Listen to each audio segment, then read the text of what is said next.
Joe Rogan Podcast, check it out. The Joe Rogan Experience. Train by day, Joe Rogan Podcast by night, all day.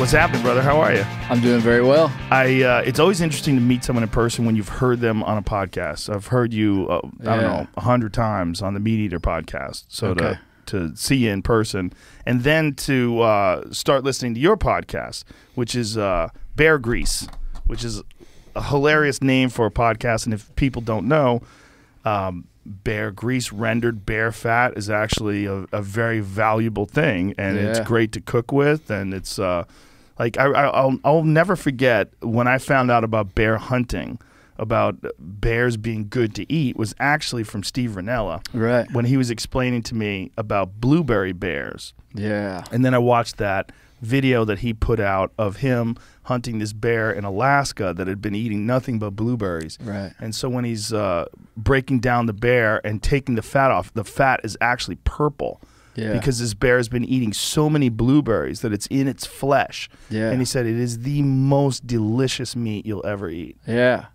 Well, I mean, bear grease, bear fat is essentially whatever that bear's been eating, you know, and it's flavored, whether it be by acorns or berries or whatever. So I've got some bear grease for you, Joe. Oh, exciting! I come bearing many gifts. If you would like, like to see what I've got here, tell me what you got there. Now, talking about bear grease and trying to connect it to a podcast. I mean, at some point, I'll have to explain the metaphor of bear grease. Let's explain it now. Well, so bear grease at one time was this highly valued commodity. I mean, used as a unit of currency on the American frontier. And bear grease, bear oil would be the rendered fat of a bear that would turn into liquid, like this right here. And this is for you. Thank you. Have you ever had? I mean, I know you've bear hunted, but have you had bear grease before? No, I've eaten bear. I've never rendered bear fat or cooked anything in bear fat. I've only just taken the meat and cooked it. Yeah. Usually slow cooking. So what you would do with that is you would cook with it, you would fry with it, you can make pastries with it, you can use it to condition leather. It's supposed to be amazing for pastries, right? For like pie crust. Yep. And so there was a time when bear grease, bear lard was super valuable on the frontier before refrigeration because bear fat didn't go rancid as quickly as pork lard. So like you would have pork and bear would be essentially the places where you would get it. This lasted longer. That'll last on the shelf at your house, unrefrigerated, for over a year. Why does it last so much longer? Just whatever the constituency of bear lard is, it just stays good for that long. So going back to this metaphor of the name of bear grease, in our podcast we're exploring things, and even in the tagline of the podcast, we say that we're exploring things that are forgotten but relevant, and we're searching for insight in unlikely places. And so like this bear grease, I brought you some stuff that you can do with bear grease. This is some bear fat lye soap. If you ever used animal tallow soap, no, like just for like bathing, washing your hands, man, that's incredible stuff. Yeah, it really is 100% all natural. I mean, it's a ancient process of using lye and animal tallow. What is lye exactly? Lye is doggone, if you hadn't asked me, it's a chemical. It's a caustic chemical that you can buy just about anywhere. But shoot, it's like H2 something. They used to use ash. Oh. They got the lye from ash. There it is. And it's a metal hydroxide traditionally obtained by leaching wood ashes or a strong alkali, which is highly soluble in water, producing caustic basic solutions. Sodium hydroxide. That's what it is. So they would get it from like burning wood? Yeah. So the real primitive method for making soap from animal tallow, and you could make animal tallow soap out of beef tallow, anything, but bear fat lye soap is our specialty. Now, it's supposed to be real good for your skin. It's what because do you sell this? No, When you say our special, you never sell it. Just give it away. No. This is not for sale. Just but did you make this? Yeah. And so what's the ingredients? So just lye and four ingredients: bear fat, sodium hydroxide, lye, water, and then just essential oils. We just for the smell. Yeah. And So it smells real good. Yeah. What are the essential oils? It smells like one of them stores. We had at the mall. a bunch of different kind of oils that we added in, like peppermint, whatever. I don't know. Sometimes I'm amazed at how kind of like hygiene conscious us bear hunters are, like making soap and stuff. Because the other thing I brought you, Joe, and I know you don't run a beard, but this is some bear grease beard oil that I made.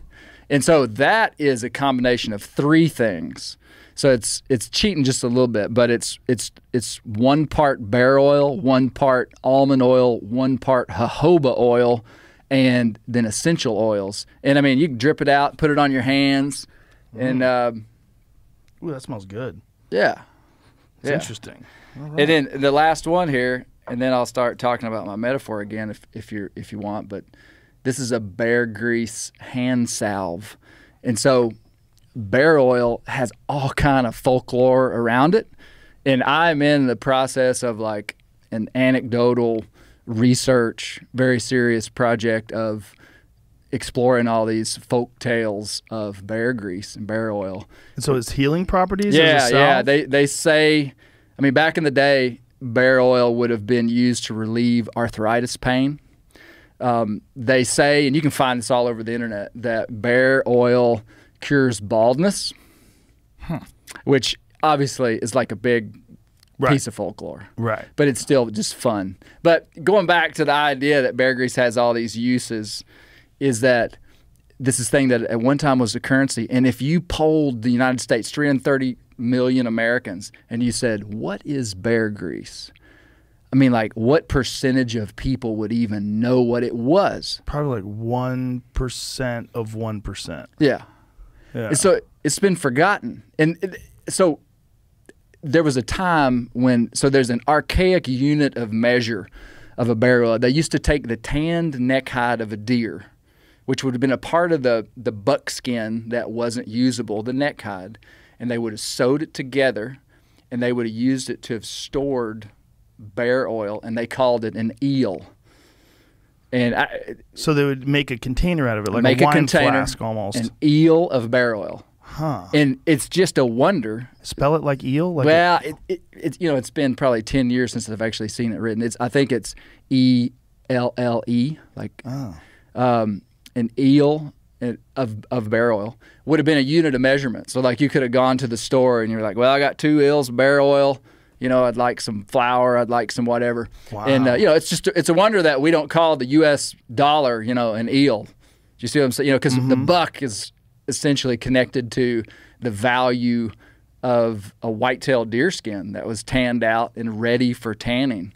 And that became equivalent to a buck. For $1. For $1. Wow. And so again, this idea that there's some pretty amazing stuff that's forgotten. And then as hunters, we're very interested in using as much as we can from these animals that we're taking. Very interested in that.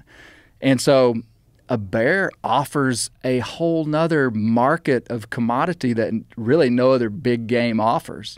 In that, of the big game that we hunt, like let's say an elk. I mean, like, you're gonna keep the meat, obviously. That's the number one thing. You're gonna keep his horns. But very few people would even keep the hide of that animal, and certainly they're not rendering down elk tallow. White-tailed deer would have the same sequence of usable commodities. Man, a black bear, we have incredible meat. I would venture to say that 90%, maybe 80% of black bears that are killed in North America, their hides are tanned. They have usually, especially in the fall, will have an incredible amount of fat, which can be rendered down into all these incredible, healthy, usable products. And so, I mean, like my point is we use more of a bear than we do almost any other big game animal that we hunt.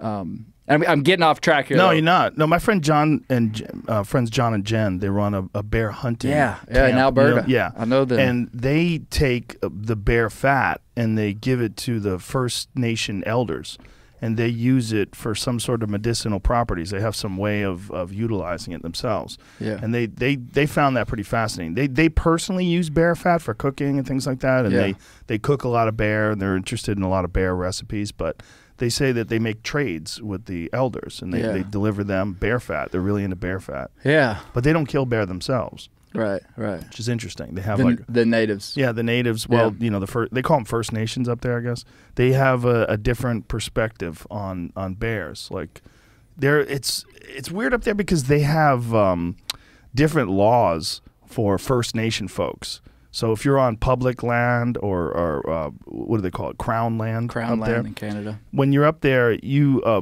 First Nation people can hunt at night with spotlights. They can shoot a moose 365 days a year. They don't follow seasons. They can catch as many walleyes as they want. They have a lot of weird rules, but they don't hunt bear. Right. But there's that's not. them. You're right. There are First Nation tribes that do have inside of their history quite a bit of use for black bear in different places, but I've seen that too. A lot of the Canadian First Nation peoples aren't that interested in bear hunting.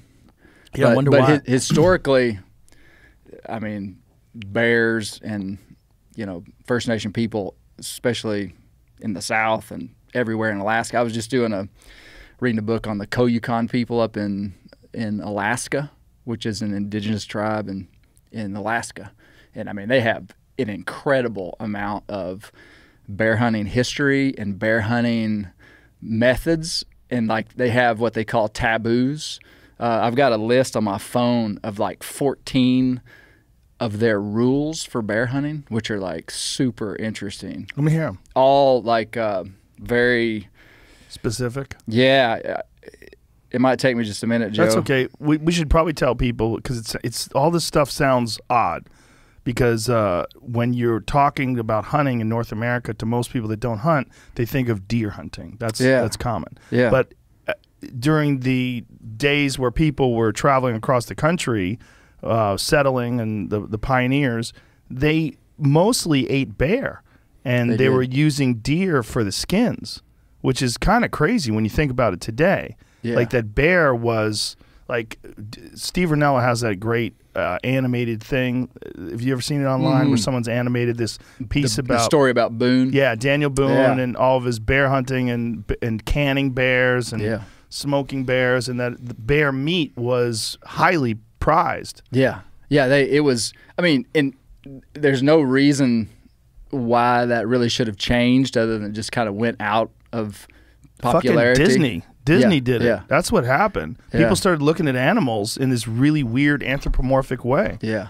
I mean, it's Yogi Bear. It's a teddy bear. It's your buddy. Yeah. Which is the weirdest thing, to have an animal that will fucking kill you, and that's the one that you've decided that you won't kill back. Yeah. And you won't eat them. Yeah. Okay. Well, I mean, bear meat, that's probably the number one question that I get asked by people is, do you eat the bear? And I mean, like, absolutely. Bear is, it's incredible meat when handled correctly, just like any other kind of meat. It's the way I describe it, I'd say it tastes like a deer fucked a pig.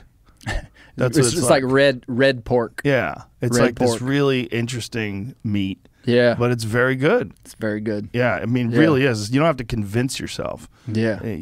Bear meat is good meat. Yeah. And there was a time when it was like highly valued, and that just seems to be forgotten. Yeah. Just forgotten. And what's wild, and I don't want to get too far ahead of myself, but black bears on the North American continent are thriving. Yeah. Thriving. Especially in New Jersey.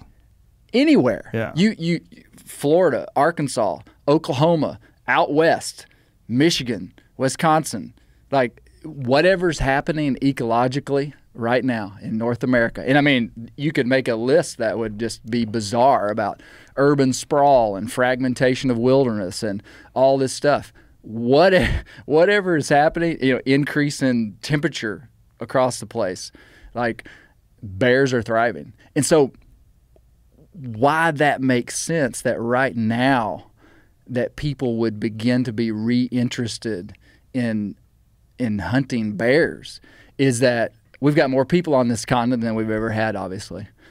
We've got more overlap of bear country and humans. We literally are up against the wall in terms of managing these animals. They will be managed. Like bears will be taken out of populations one way or another because bears only have so much of, like, for instance, let's take Arkansas. Arkansas has 2.2 million acres of national forest, and that's essentially the core bear habitat in the state of Arkansas. That's great bear habitat. A natural bear density in the Ozarks or Ouachita Mountains would be, let's just say, 1 bear per square mile. And that would be a fairly high population of bears at a landscape level. Well, if you have 2 bears per square mile, that might not seem much to you or me because we're not bears, but long term that is not sustainable. And bears replicate basically at a healthy population of bears is going to increase by over 10% per year. So if you have 100 bears and the next year you're going to have 110, and then you can do the math. And one time I did the math, it was like I want to say within 12 years of population, even including mortality, natural mortality could double in like 15 years if it was just released. When you start doing the math, 10% per year. Anyway, point being, you have to do the math with fawns and elk calves and all the different animals that they're going to eat, and what kind of impact that's going to have. Yeah. Point being is that, like, it's a great time. I mean, it seems kind of counterintuitive with the social structure of the planet, but I mean, like, man, this country was founded on, it really was, bear hunting. I mean, the American frontier was fueled by bear meat and bear fat. It sounds so crazy to say, but it really is true. And it took me a while to understand that. Yeah. It took me a while of reading historical accounts of these travelers and these people that were making their way, these pioneers, making their way across the country, and what they ate. Yeah. And a lot of what they ate was bear. This blows people's mind, and it blew mine when I first learned it years ago. But in we could do trivia, but I'm setting you up to know what the answer is. Black bear. What is the most widely distributed big game mammal in North America? This is a little bit of a trick because it's not quite as straightforward. Most widely distributed, white-tailed deer, elk, naturally pre-European civilization. Well, it has to be black bear. Well, right? Black bear's number 2. Really? What's number 1? Mountain lion. Really? Mountain lions went from, they basically covered the entire North American continent except in the real far north Arctic. But, since that time, habitat fragmentation and mountain lion populations they're thriving in the places where they are in the West. And they're moving back into the East, which we did a podcast on. But black bears would be number 2, the most widely distributed big game animals. So they were everywhere. I mean, when people got off when they, in the eastern United States, full of bear. I mean, the eastern deciduous forest, which would essentially be from western Arkansas all the way to the Atlantic Ocean, all the way to Maine, all the way to Florida, all the way down to East Texas, like 1/3 of the United States would be the eastern deciduous forest. And how did they, was bear hunting a thing in Europe when the early settlers came here? Right. I don't think there was a lot of, I don't see a lot of connection between our bear hunting culture and European bear hunting culture. Do you think we or the pioneers learned it from Native Americans? Absolutely. Daniel Boone learned how to hunt bears from Cherokee Indians. Yeah. And they learned all the different properties, like the bear fat. Yes. Did they speak at all about trichinosis or about diseases that they would get from not cooking the bear meat enough? Man, it's really just a non-issue when you handle it right. I mean, trichinosis dies instantaneously, and because it's such a big platform, we can fact check this. Trichinosis dies instantaneously at like 144 degrees. Okay. Which is like medium. Yeah. It's not even well done. The USDA is telling us to cook our meat to 160. Right. So, I mean, we are programmed to cook our meat to 160, to cook it done in most things. Trichinosis dies instantaneously at like 144 degrees. And fact check that before you eat a piece of bear meat. But it dies, it's an incremental scale going down. Like it dies at 143 if it's at 143 for 5 seconds. It dies at 142 if it's at 142 degrees for a minute. So you could sous vide bear Absolutely. at like 135 and do it all day long, and you'd be good with a medium rare piece of beef. Absolutely. Like a medium rare piece Yes. of beef. Really? Have you ever done that? No. I'm not quite on the sous vide. I mean, I should be. I work for Steve Ranella, but Yeah. I'm not on the sous vide train yet. Sous vide's awesome. I know it. I prefer behind the smoking. times. I prefer like a pellet grill, like a Traeger. That's my favorite way to cook. But sous vide, the thing about it is you could go to work and just leave it sit out there on the counter and it'll cook for 8 hours for you. Yeah. And then you come back and everything is just sort of all the tendons and all the rough stuff is dissolved. Yeah. It's nice. Yeah. It's good. I know No. Ryan Callahan's big on it. The sous vide. Yeah. Yeah. It's good stuff. So, but I've never done it with bear. All I've ever done with bear is cook it, either slow cook it like a ham, and make sure it's thoroughly cooked. Put a meat thermometer in it, or I've made Ranella's bear candy recipe. Have you ever had that recipe? No, I haven't. Oh my God, it's so good. It's like a what's that? There's like a General Tso's chicken. It's kind of like a sweet sort of chicken. You eat it over rice, like an Asian dish. You make that with bear. So it has sugar in it. So my kids went fucking crazy for it. They loved it. Like bear candy was one of the favorite dishes that I've ever cooked for them. Really? Because it's very sweet. It's a lot of sugar in it. It's really probably not very good for you. But man, is it delicious. And you cook it like an Asian dish with like some peppers and scallions and things on, and it's got kind of a brown sauce to it, and you pour it over rice, and it's really, really good. Nice. Yeah. Nice. And other than that, I've eaten bear sausage and the Yeah. standard things. Yeah. Bear backstrap. Well, that's good.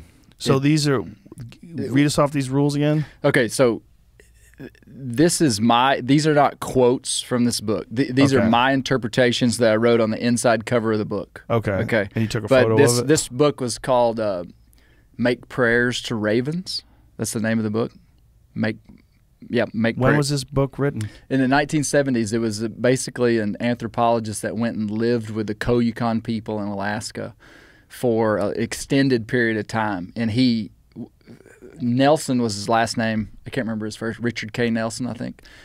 Incredible. Yeah, There it Make is. Prayers to the Raven, Richard Nelson. Oh, incredible book.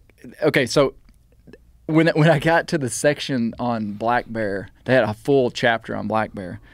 And they called them taboos. But okay, so when a bear is found, and these are like kind of spiritual rules that they use in bear hunting. But if you find a bear, you must speak very cryptically about your plans to go back, or the spirit, because the spirit of the bear is aware and he'll hear you. So like if I went out hunting and I found a bear sign, but I didn't kill the bear, and I came back to camp, came back to my house that night, and I wanted you to come with me, I would be like, Joe, tomorrow I would like for you to come with me around the mountain just to see what we can see. Oh. And you would know exactly what that meant. You would be Whoa. like, winkety wink. So the idea is that your thoughts project and that the bears are so aware. They assign bears a very high level of spiritual ranking and power, and only second to the wolverine. They have like this hierarchy of animal powers, and so basically, you can't talk about your plans. You got to be cryptic in the way because that those plans will get out there. because the bear will hear you and he will he'll do something different. So that's rule number one. You should never point at a bear because he will feel you. So if you're hunting, your first instinct is to, oh, there's a bear, point at it. No pointing, because he will see you. I'm one of those people that loves calling bullshit. Oh. I'd love to call bullshit on this, but I don't know if I do. You know what I'm saying? Like, there's Well- a thing about animals when you are staring at them. I feel like they get like a little just some sort of a little frequency, like a little beep, beep, beep, a little message from the distance where they get uncomfortable. Well, I read these to Jans Patelis, and he kind of functionalized every one of these. He was like, well, of course, you don't want to point. He's like, think about the movement that you're making when you're pointing. You're drawing attention to yourself. Because he was trying to, like, say, try to find the functional value. And I'm not saying that I believe these, Joe. I'm saying I believe them. I'm saying I believe them. Bears are psychic. I'm going with that. So the third rule was that you talk to the bear as you shoot it. You tell him what to do. So you, like, sweet talk the bear. And this whole chapter has examples, like, they did interviews with these people. They had examples of them doing this. But basically, when a bear is in your sights and you need him to do something particular, because if you're hunting, a bear might be behind a tree. He might be facing you and you don't have a good shot. You're supposed to sweet talk him. And they gave examples of it. It'd be like, dear friend, I really would like for you to turn slightly to the right. And the bear will do it. I watched that episode of MeatEater where you and Ranella were hunting bear. Were you in Montana? Montana. And there was a bear that was how many hundreds of yards away? 800. 800 yards away, and he winded you. Yeah. Well, I mean, winded us like that. But it was... What I mean by winded, for people who don't know what we're talking about, the wind came from behind you and reached the bear, so your scent reached the bear from 8 football fields away, which is fucking bananas. Yeah. That's so far. Yeah. And that bear started running. Yeah. And that's the only thing that you could attribute to his behavior. Oh, there was no question that the bear smelled us. I mean, that's not, in my mind or Steve's mind, really debatable. But there is more to the story that would help make sense, Joe. Okay.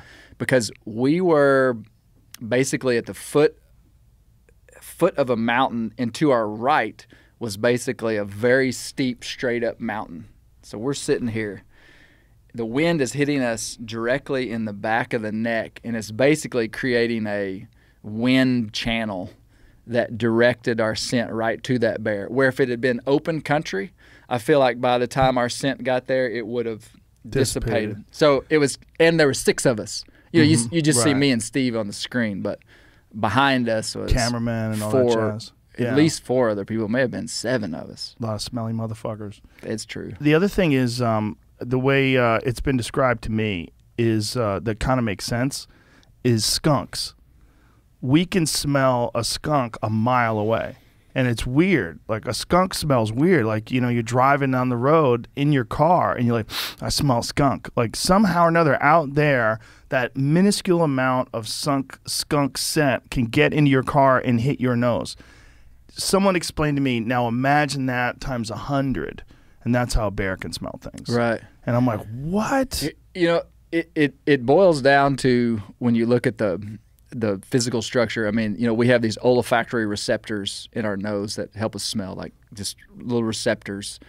A bear would have, and I've forgotten the stats, thousands more times surface area of those receptors. So, I mean, they just have more mechanisms for receiving olfactory information. More than a bloodhound, even. Oh yeah, a bear, as I understand it, has the most powerful nose in the world of any animal. That's what I understand. But this is the way I've heard it described to me. That made a lot of sense. Like, if you were to walk into your house and there was a dish of lasagna cooking in the oven, and you walked in and you're like, I smell lasagna. It's just what would register, lasagna. A bear would walk in and he would say, I smell cooking cheese. I smell warm tomato paste. I smell a pastry. Or I smell, the noodles. I smell sausage. I smell, like, he could smell the layers. I mean, essentially, it's a scent.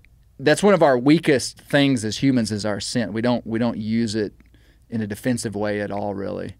And so it's hard for us to understand. But, man, the animal kingdom runs off their noses. And it's almost like a superpower to try to comprehend how a bear could smell you that far. It's hard. Yeah, our senses suck in comparison, right? Yeah. It's a wonder we ever survived. So what were the other taboos? Okay, yeah, there's a few more that are pretty interesting.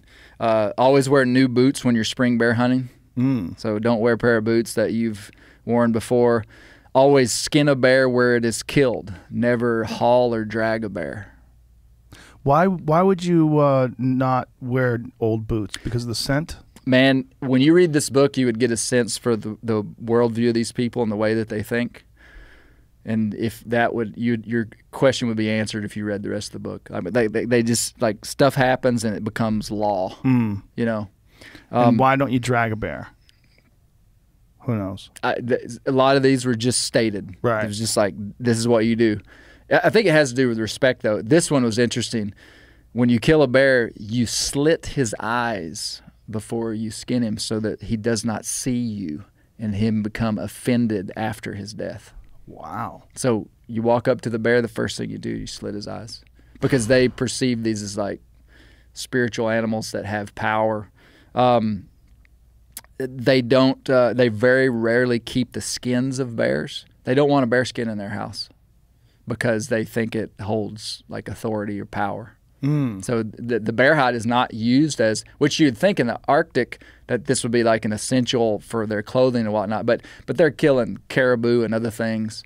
And I think I stumbled across the eye slitting on a video of Make the Prayers to the Raven. Oh, wow. Yeah, I haven't even seen this. Well, they're not even slitting the eye. They're actually removing. They're removing his eyes. Wow. And as I get down to these last two, I'll tell you kind of my conclusion of why this is intriguing to me and how I think it relates to me as someone who I don't, well, I'll tell you how it connects. But the last thing, well, close to the last thing, bear death ceremonies are second only to human funerals. So when you kill a bear, like, they have an absolute, like, ceremony. People all over the village would cook food, and this would be old, more ancient stuff. I don't know that, I couldn't say how these people live today, but basically, like, extreme respect for that animal. Oh, only second to a human funeral would be the death of a bear, and they would have these, like, ceremonies and cook and get together, and it was you know, I feel that way when I kill a bear. I mean, like, I don't take it for granted, man. And I've killed a fair number of bears, and, like, each one is, like, significant to me. Do you feel differently when you kill a bear than when you say you kill a duck or something like that? No, I'm not one of those guys, if I could say those guys, and I'm not pointing any fingers. Right. A bear is an animal.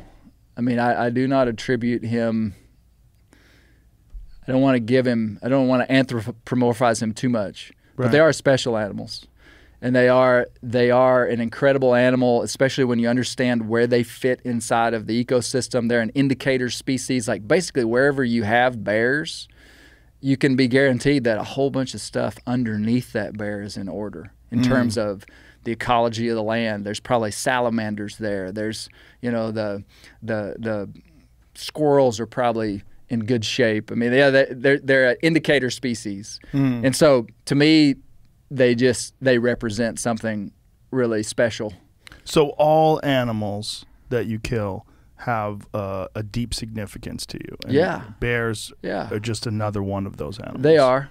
But they are of particular interest to me. Right. And I feel like we have the right, for no reason other than that we just want to make something special. You know? Yeah. I mean, just like I have chosen in my life that the Newcomb family, when we kill a bear, it's a big deal. For no good reason. Why do you do that, Clay? Why not when you kill a squirrel? Well, we just like bears, man.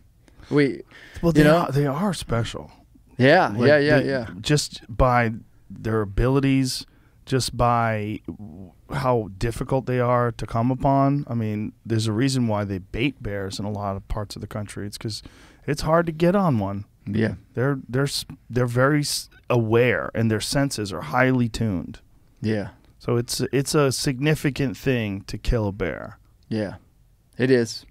And it's also, as you were saying, if you are going to be a person who's involved in conservation, if you're really thinking about it correctly, they have to be managed in a certain way. And if you choose to look at it this way, like all animals, they're a valuable resource. Like deer are a valuable resource. You eat one or you shoot one, your family can eat it for months.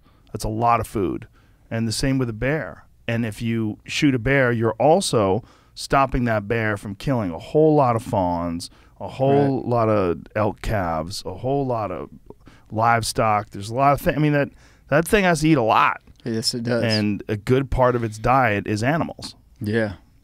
We just published an article that recounted the study was probably done 10 years ago in Alaska, and this was a brown bear study. And they collared 17 brown bears in Alaska, and they had a video. It was a video collar that took 5-second videos 15-second videos every 10 minutes. And the batteries on those at the time, the technology, they would last for like 60 days. And then the collar would release and they would go gather the collar up. They put them on 17 bears. 7 bears lost the collar, so they had data from 10 bears. And I want to say it was 7 bears. This is going to sound bizarre because even as I read it, like I wanted to just be like, man, this is crazy. But I mean, this came from the biologist in Alaska. Those 7 bears killed over 200 moose and caribou calves in a time of 45 days. I mean, they were just stomping around with the intent to kill moose and caribou calves. And it was a groundbreaking study because, as far as I know, it was the first time that it was video evidence. So I mean, they're watching these bears on video. It was also really cool because they laid out in percentages of time of what that bear did. Like 80% of the time he was asleep, 6% of the time he just stood there. He would stand up and just stand there. Like I want to say only 6% of his day he actually fed, but in 45 days, less than 10 bears killed over 200 moose and caribou calves. Have you seen the photographs from Yellowstone of the recent? There's a wildlife photographer that captured a famous grizzly bear.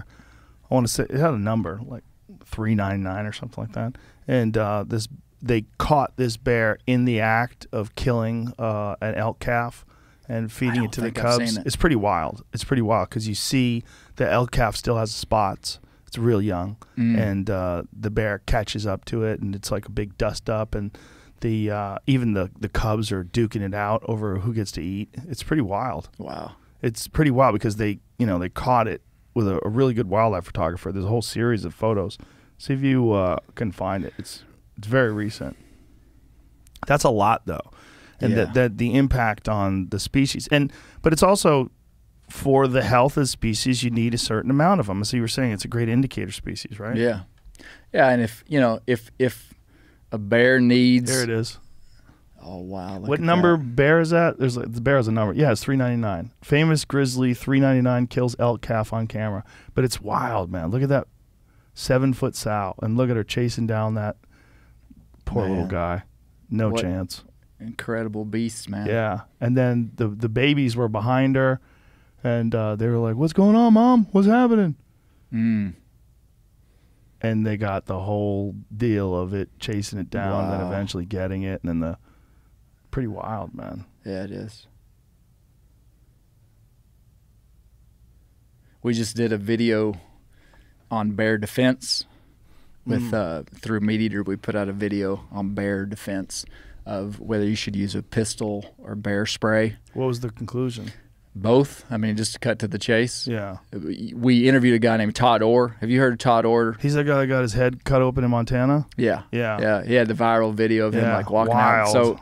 So I interviewed Todd, and then I went and was trained by a professional pistol shooter that talked to me about the sequence of drawing a pistol and shooting, and then we went to the Montana Fish and Wildlife, and I did a bear charge simulation with a remote control bear that will only go 23 miles per hour. Is there a video of that? Oh, it's on MeatEater YouTube. Okay, go. I need to see that remote control bear. Yeah. Well, Joe, what was wild about it was, I mean, to be responsible in grizz country. And to be clear about with people, like black bears, I'm not going to say black bears are not dangerous, because black bears do kill people and do attack people. It is much less likely that a black bear is going to attack you as a brown or grizzly bear, which in the United States, brown grizzly bears are only pretty much in one general area, which would be in northern Wyoming, Idaho, Montana, and they're filtering out into Colorado and parts of Washington. And that's where grizzly bears are, the greater Yellowstone ecosystem. And those bears are very dangerous. I mean, very dangerous. I think there's already been a couple of people killed this summer up there. So the wild part, so you need to be responsible. And to be responsible means you need to have options, and you need to be trained in those options. Bear spray is highly effective, but there are times when you don't want to shoot a bear with bear spray. There are times when it is life-threatening and a bear is trying to kill you, and you need to take lethal action upon that bear. And so best case scenario. There it is. Oh, my God. Yeah. It's crazy how fast it comes on Well, okay. And that's slow. I sprayed the bear. But what happened to Todd Orr was he sprayed that bear right in the face, but that bear was running 35 miles an hour when it was 8 feet away from him, and he hit it, and the bear still hit him and mauled the heck out of him. And within 5-6 seconds, the bear took in the full potion, and left. But Todd had already been banged up incredibly bad in a very short amount of time. Broken arm. Basically, my conclusion, even though I did spray this bear, was that I still would have got mauled. And I knew it was coming. I knew it happened. So basically, if you get surprised by a grizzly, you're in trouble, man. Yeah. And as far as caliber, is there a consensus? We discussed that in the video, and there's been a lot. I mean, for sure, a bigger caliber is going to be more effective at stopping a bear, but that is usually not the limiting factor in a bear attack scenario.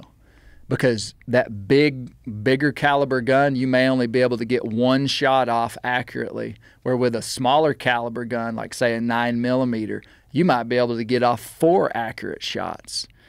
And so the idea, what we say is that choose the handgun that you shoot the best. Worry less about caliber. Because for a while, guys were carrying .454 Casals, and I'm not saying that's a bad weapon. You just need to be able to shoot that thing. Right, the kick. They're tough. Yeah. I shot a 44 mag on this, a 44 mag revolver, and that's a great bear gun to carry. It has tremendous kick. To get 6 shots off quickly with that accurately, for Clay Newcomb would be very difficult. But with a 9mm. 9mm, pop, pop, pop, pop, pop, pop, pop, pop, pop. Right. So, and most likely, if you shoot a bear, you're not necessarily going to kill the bear right that moment. Like, you're just hoping to hit him, stun him enough that you turn him. And you're going for center mass. Center mass. You're not trying to headshot a bear. I mean, if you did with a 9mm, it's a good chance it would bounce off the skull, right? If it hit him in the right place, I would say yes. But you could punch one in the right place, depending upon the size of the bear. What about a 45? Is that a good middle ground caliber? Okay. My firearms expert, Jake, on this video, and I haven't seen the ballistics, but and there's so many variables with ballistics and different things, but he said a 9mm actually penetrates better in some situations than a 40 caliber. Why? Let me think about that. Because smaller load? Smaller diameter bullet. So that there's this physics involved between a smaller diameter bullet that has less mass, but it's just physics. Moving faster because it weighs less. Yeah, so there are some loopholes there because you think a bigger caliber is always going to be better, and I'm not a caliber expert. No, nor am I. But my conclusion was, if you're going to be in legit brown bear, black, grizzly country, you need to be carrying both. Because in my mind, there are scenarios where a non-lethal option is very safe and doable.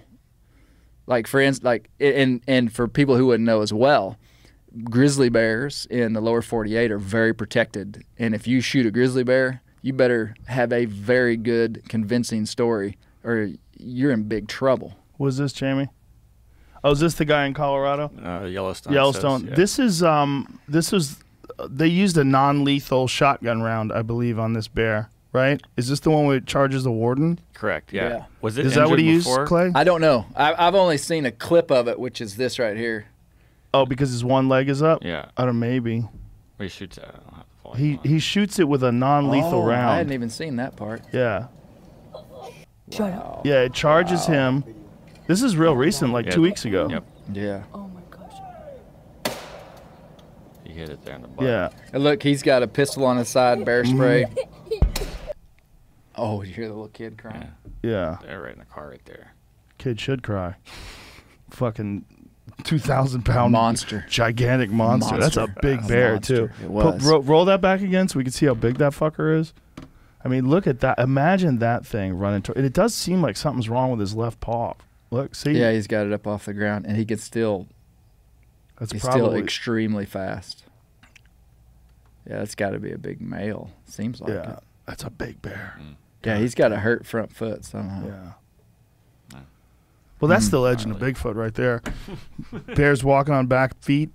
You know, Yeah. I've shown that to people that are like big time Bigfoot believers. I'm like, listen, man, imagine you're in a densely, just like a huge forest, like Pacific Northwest, like Mount Rainier or something like that. Incredibly dense forest. You're only glimpsing things through trees, and it's like a box of Q-tips. That's how dense the trees are. Now imagine you've got a hurt black bear that's walking on his back feet. Yeah. And he walks by and he's 7 feet tall. You'd think it's a giant gorilla. Yeah. You would think for sure that's Bigfoot. Yeah.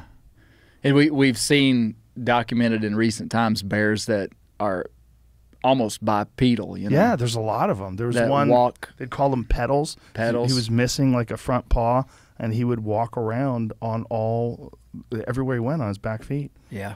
Yeah, for people who haven't seen it, you should Google black bears walking on 2 feet, because it's crazy how often they do it. It is. It almost looks fake unless you. Yeah. When I first Pull watched something it, up so we can when tell I them. first watched that, I was like, that isn't real. I mean, years Yeah. ago, and then quickly you see that it is. That's one of the beautiful things about things like YouTube, is that there's so many videos now. Right. Whereas before, maybe it would be a legend. You would hear about it. I saw a bear walking on 2 legs. I'm like, what? For how long? Oh, across the whole field. You're like, I don't know. Yeah. You wanted to believe people, be like, the guy sounds like he's full of shit. Look at these bears. Look at these guys just hanging out, man. I mean, these two standing up there, but that is bananas. Click on the video. Click on any video. We're going to watch them do it, because the way they do it is so strange. It literally seems fake. I mean, if you were walking around in the woods and you saw that, you would for sure think that was a Sasquatch, especially if you were scared and it was dusk, you know, and you hear weird noises. Yeah. And they make weird noises. Like, That was a impressive bear call. pretty good, right? If I'm not kidding. Not bad, right? It made me turn my head. That's how they sound, too. They get that weird... Oh, dude, you got a better bear wolf than me. Want to hear my roar? You're right. Impressive. Thank I'm you. impressed. I've got a lot of free time. Not really, but I'm an idiot. So what other taboos? Is that the end Well, of there their was taboos? one more. There was one more. That a man should stay awake after killing a bear, so that the spirit of the bear doesn't catch him sleeping. Whoa. How long you got to stay awake for? Well, it's like this kind of. They just say like basically 24 hours. They Because- attributed a lot of like weird. Do you think that the attribution was due to the fact that they had these complete superhuman abilities in terms of like their senses, their sense of smell, and You know, again, the full context of the book, you see that they do this kind of stuff with a lot of animals. Like they have moose hunting taboos. oh, They have like everything has a way that it's done. And that's really what I kind of appreciated about it, is that they pay attention, and that they had just a scripted way that they did things, which I valued. That ultimately turned to respect towards that animal, you know. yeah, But it is a fascinating book, for sure. yeah. Koyukon people. Well, it's always interesting when you see people that have lived with animals for generation after generation after generation. So they're passing down like either legends or traditions that are hundreds, if not thousands of years old. And you get a sense of how important these animals were to these people. Like one of the stories I really enjoyed on your podcast was the story from the 1800s about the 2 German bear hunters. Oh yeah. Yeah, that's a great one. And I really love how your podcast is produced too. Whoever's editing it and putting music in it, they're doing a great job, because it takes you to a different place with the music and the way everything is, the sound is edited into it. Yeah. It's really clever. Thank you. And it's something I would tell people, like, if you're going to start off with one, start off with that one. It's a good one, because it's representative of, it gives you an understanding of what this is all about without you having to have an interest in hunting. Mm-hmm. Like that transcends. Like, you don't have to be a bear hunter or any kind of hunter in that regard. Mm-hmm. Listen to that podcast, and it's really interesting. And it transports you to think about what it was like for those people that relied on these animals for their food, and how incredibly risky it was. Yeah. So that episode was called Death of a Bear Hunter. Yeah. I think it's episode 4. And we learned a lot on that episode. A lot of this has just kind of been an experiment to see how these stories come together. And it's been an incredible journey for me. I mean, like, I've had the time of my life making these podcasts. And when I first, I read a section of this book that was published in 1854, written by Friedrich Gerstacker. Some people, the Germans will say that I'm pronouncing it wrong, and I'm sure I am. Gersticker is what they say. And I read like a 10-minute section out of the book. And I remember when I first told the guy that was working with me on it, he was kind of like, okay, like, you sure this is going to keep people's attention? And I was like, man, I think it's going to be really good. And man, when I listened to it, I record all this stuff and do all the interviews, but the guys, Phil Taylor at MeatEater, is the one that puts it together. Like, I do basically 99% of the content editing. So, I'm picking out what's in there, but Phil turns it into what you heard. And man, when that episode was the first one where we stitched together like a pretty robust story, because it was centered around this guy getting killed by a bear out in the Ozark Mountains, 20 miles from where I live. But the story involved my family. The story involved an old man named Ori Province that I met that helped us locate potentially where the grave was. The story involved a quest into human nature of why do stories impact us. And the beauty of that particular podcast too, and really what I'm trying to do with Bear Grease, is answer some real essential, genuine questions inside of me. Because I remember where I was standing when I read that story in about 2008. I'm just reading this book. Somebody had told me about the book. A college professor had said, hey, there's some old Arkansas bear hunting stories in this book. You ought to read it. I was like, okay. Bought the book. 5 years later, I start reading the book. I'm going through the pages, and the book is called Wild Sports in the Far West, just to get that out there. The first 1/3 of the book, he's just traveling through the United States, which is fascinating. But because the center of my world is Arkansas, this takes place in 1840? Is that what it was? He arrived in the United States in 1837 and left in 1843. Friedrich Gerstacker did. And so the first third of the book, he's traveling through the eastern United States and goes up into Canada, and finally he gets to Arkansas. And I start reading the story, and I read the story of Erskine's death. And I mean, I was offended that no one had ever told me this story before. It was like it's something incredible happening in your backyard, which I want to hear about your Black Panther. But I don't think it was a Black Panther. I got to see that. I got to see it. But okay. This incredible story, and I don't know why I was so impacted by it, but I was. And I went home and I told my family, and I would use that story, and I would tell my little boys when I would put them to bed. I would tell them that story. My daughter to this day wears a bear claw necklace around her neck. Like, that story really shaped our family, and for no really good reason. Like, there's not some big moral of the story. So part of the quest inside of the podcast was to understand why stories impact us so much. Like, why does this story matter to me?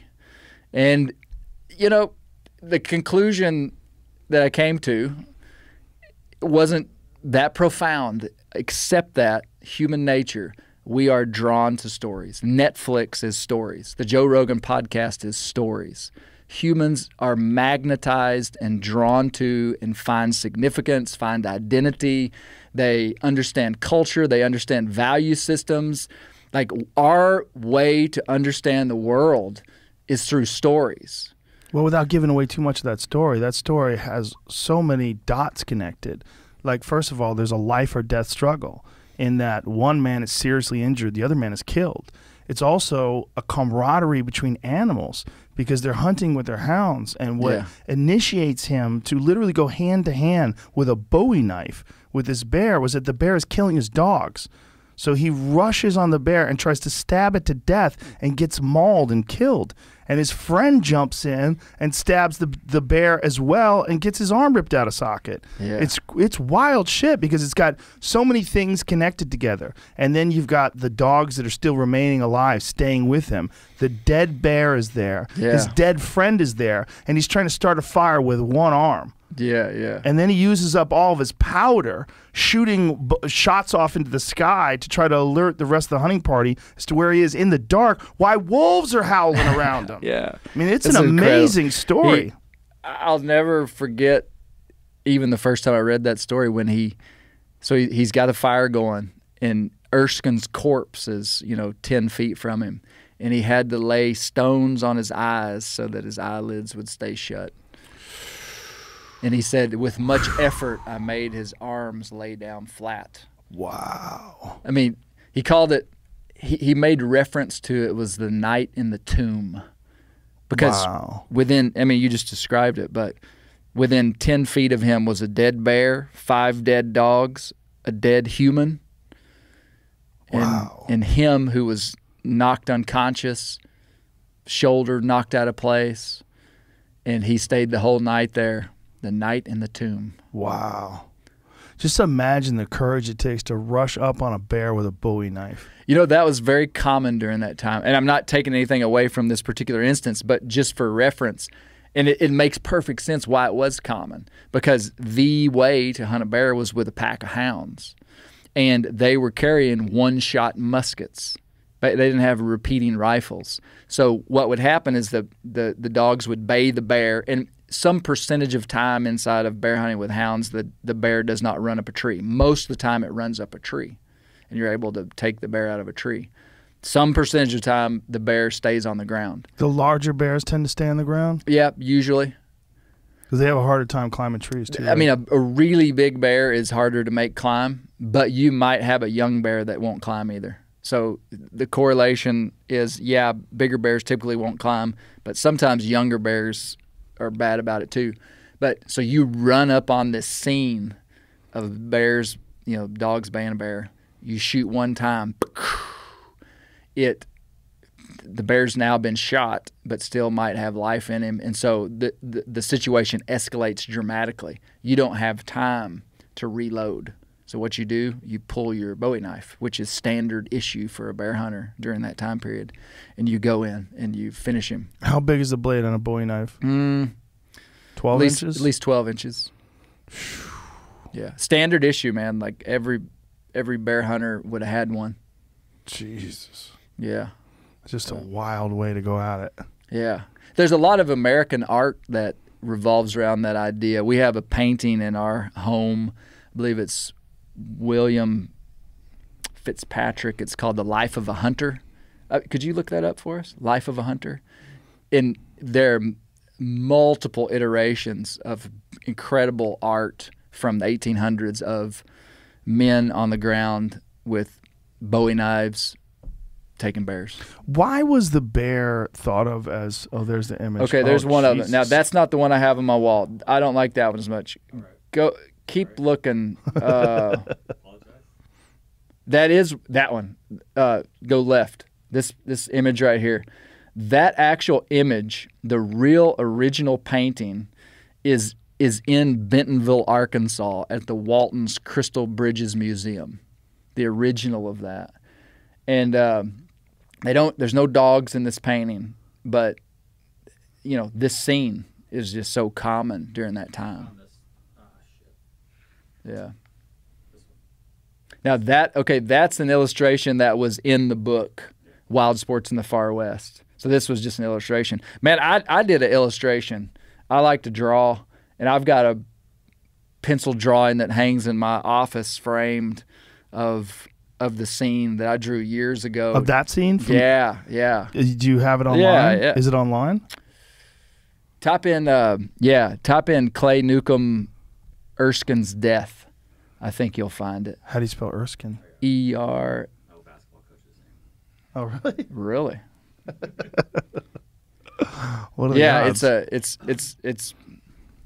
I used it it's on my Instagram too. It's up on my Instagram. Yeah, it's for sure on my Instagram if you can pull that up. I don't know. But no, there's a lot of incredible history inside of bear hunting. And what's so interesting is that just the trend of the age is that this would be something that seems to be. This it? You drew that? Nope. Okay, go one back. Keep going. That one. This one? Yes, sir. That one. Wow, that's great. Yeah. So that's Erskine. There's a dog that's been. Yeah. Why do you think they preferred to eat bear over deer? Because deer had to be plentiful back then, right? Right. It was just super lean. It was tougher. Bear meat would be much more like beef. Yeah, it was just better. More of it. So there were more of it because it's a larger animal? Larger animal. Yeah. Yeah. It just seems that with the danger involved, that they would probably prefer eating deer. I mean, we're showing and talking about these extreme scenarios. Daniel Boone in early 1800s, maybe the late 1700s, was reported he and Rebecca and his son, one of his sons, on the Big Sandy River in Kentucky, killed 155 bears in one winter. What? And I don't even think they were using dogs. Like, they were just still hunting these bears. There was that many bears? Oh, yeah.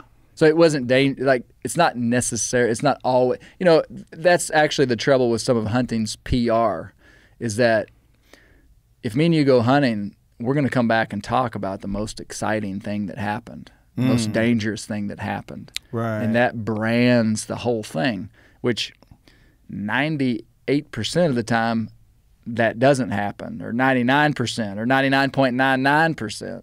But that's what we talk about. Right. We don't talk about all the times that the bear just ran up a tree and we killed the bear, or we just saw a bear feeding and we're able to take it. It never knew we were there. It was a good, clean kill. I mean, so I think we're seeing the extremes inside of stuff like this, which is not something we necessarily focus on. That's a big issue with perceptions of people who don't hunt, right? Non-hunters' perceptions are a lot of times based on grip and grins. They're a lot of times based on, maybe you were flipping through the channels and you get on the outdoor channel and some guy shoots a big buck and they're hooting and hollering and high-fiving each other, and people find it distasteful. Like they see it and they don't understand why everyone's so excited and so happy. It's because they don't see how difficult it is to get to that position, how much anxiety is involved in shot placement and squeezing the trigger, making sure you don't flinch, and it's hard. Like any kind of hunting and taking an animal's life is very difficult. So when you see that success celebration, people think it's like a celebration of death, of killing. Right. But it's a celebration of success and of overcoming anxiety and nervousness and the fear of failure and the moment itself, which is so enormous. The moment when you're squeezing a trigger or drawing back a bow on an animal, it's a heavy moment. Yeah. And there's so much going on in the mind, so much anxiety that you have to battle. Well, and I think too that it's a snippet of time that's taken completely out of context. Yeah. And you don't see the lifestyle potentially and there's all gradients and scale inside of hunters. You know, some people, it truly is a lifestyle. They've dedicated their life to it. Others, you know, do it less time, whatever. But like when I see a grip and grin photo, I see a lifestyle. I see somebody that's probably dedicated a big part of their life that's not even connected directly to hunting, that has informed their ability to be efficient hunters. And that's kind of what the stories that I'm telling, and even in the future, some of the stuff I'm planning in the future, what I'm trying to tell the story of is people who live their lives close to the land and the other things that happen. So you'll always hear some flavor of hunting in most of my podcasts. Many of them are not about hunting at all, but you'll see a small window, but you'll see this life. For instance, there's a podcast that's coming out soon, and I interview this old guy that really is a legendary hunter. I'm not going to tell you where he's from. I don't want to forecast what the podcast is about, but the whole podcast is about his life. Very little of it's about hunting, but it puts it in context, and it goes, no, that's not just a old hillbilly out shooting stuff. This guy has dedicated his life to this. This is a very thoughtful process. This guy, not just his life, his dad's life, and his dad's life before him was dedicated. I mean, these guys made a decision. This is going to be a big part of our life, boys. We're going to be hunters. And it affected their careers. It affected their families. It affected how many kids they. I mean, you know, just like the implications of choosing a lifestyle is so big. And that's what I think is so profound about hunting. And that's what I'm interested in, is because I love to hunt. Like, I cannot erase that for me. Like, I do love to hunt. But I am very interested in like how hunting has actually affected my life, how it impacts the character of my children, how it impacts the sanctity of my marriage. Yeah, I mean, I'm kind of going out there, but I'm being serious. Like, I think that what we choose to dedicate our life to has the opportunity to make us better and impact our character. And it's just a big story, man. It's a big story, and a grip and grin doesn't tell that story. But it's so hard, because it's hard to tell me, Clay, don't post a picture of yourself with a dead deer and you smiling. Right. And it's like, bro, you want me to accommodate my entire life for you? I will do that. Like, I spend much of my life doing that, trying to interpret for people hunting. But we're kind of asking for some empathy too from the other side, and we've got to do a better job of telling our story. Yeah, and I think there's that, and there's also that we're connected to what you would call, what the general population would call trophy hunters. It's like that, and therein lies the rub with bears, is that many people don't understand that bears are food, and that it's not just food; it's actually a delicious food, and from a conservation standpoint, it's actually important to control the population. But when you see someone posing with an animal, unfortunately, it will go to like elephants or giraffes or some unpleasant animal, a lion, where you see someone posing with a lion, and then you think about some canned hunt in Africa where some obese man is standing there with a rifle over this majestic animal, and it's very distasteful, and it infuriates people. And rightly so, because like the image they're getting out of that is some cruel sociopath who's just trying to check off boxes. Right. Have you ever seen Louis Theroux's piece that he did on hunting camps in Africa? I have not. It's really good. It's really good. And he goes to South Africa, and one of the best parts about it is he bothers the shit out of the people that run this camp. He's there forever. He's there, until they just start talking frankly in front of him. And he gets all these people who come over there, and they're talking about how much money they're paying. I want to pay this much to get a hippo, and then I'll pay that much to, and you know, and you see these folks, and you see this sort of casual attitude they have about going over there. It's almost like going to Disneyland, saying, "Okay, I'm at Disneyland. I want to ride the Incredibles ride, and then I want to go over here, and I want to do this thing." And it's the same sort of way of describing it, and missing is all of the stuff that I get out of your podcast. Yeah. All the stuff of the long, deep history of this and the traditions, and then you know, one of the best things about MeatEater is not just that it's like Steve is an incredible narrator, and the way he writes those pieces is amazing because it gives you this insight into his mind that is this deeply intelligent, very well-read man who also loves hunting, but also the cooking. He's always cooking wild game on the show, and you get it. You get it when you see them cooking over a campfire and eating this food, and it's like fantastic. They're on the mountain, they're camped out. It's very attractive. Yeah, it's so much better than a grip and grin. Yeah, you know, like that is if a grip and grin is the worst way to get people introduced into hunting, MeatEater, the television show, is the best way. Yeah, yeah. Have you ever heard the? Has anybody ever walked you through like the philosophy of the term trophy hunting and how it kind of came into? No. So here's the short version, Joe, is that I'll start out with a controversial statement and I'll qualify it. Okay. Trophy hunting is what saved North American wildlife. Trophy hunting. Imagine a market hunting culture where there was no ethic of... Like it was literally the Wild West. Let's explain that to people, how that all took place too, because most people don't understand. Market hunting, like essentially when Europeans arrived here, they arrived into a wildlife bonanza like the earth has not seen since, of all the big game animals that we have now. And they began to hunt these animals for market, for profit. Okay. So, you know, the hides of animals were valued, the meat of animals were valued. A bear fat was a commodity that could be traded as money. And so there was much incentive. Like Daniel Boone, a lot of these guys, I mean, they made a good living as market hunters. And when I say good living, I mean, they weren't getting rich, but fur traders could get rich.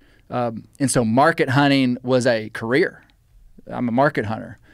That happened in 150 years, essentially, from 1750 to the turn of the century, 1900, basically was one of the greatest scale demolitions of wildlife that planet Earth has ever seen.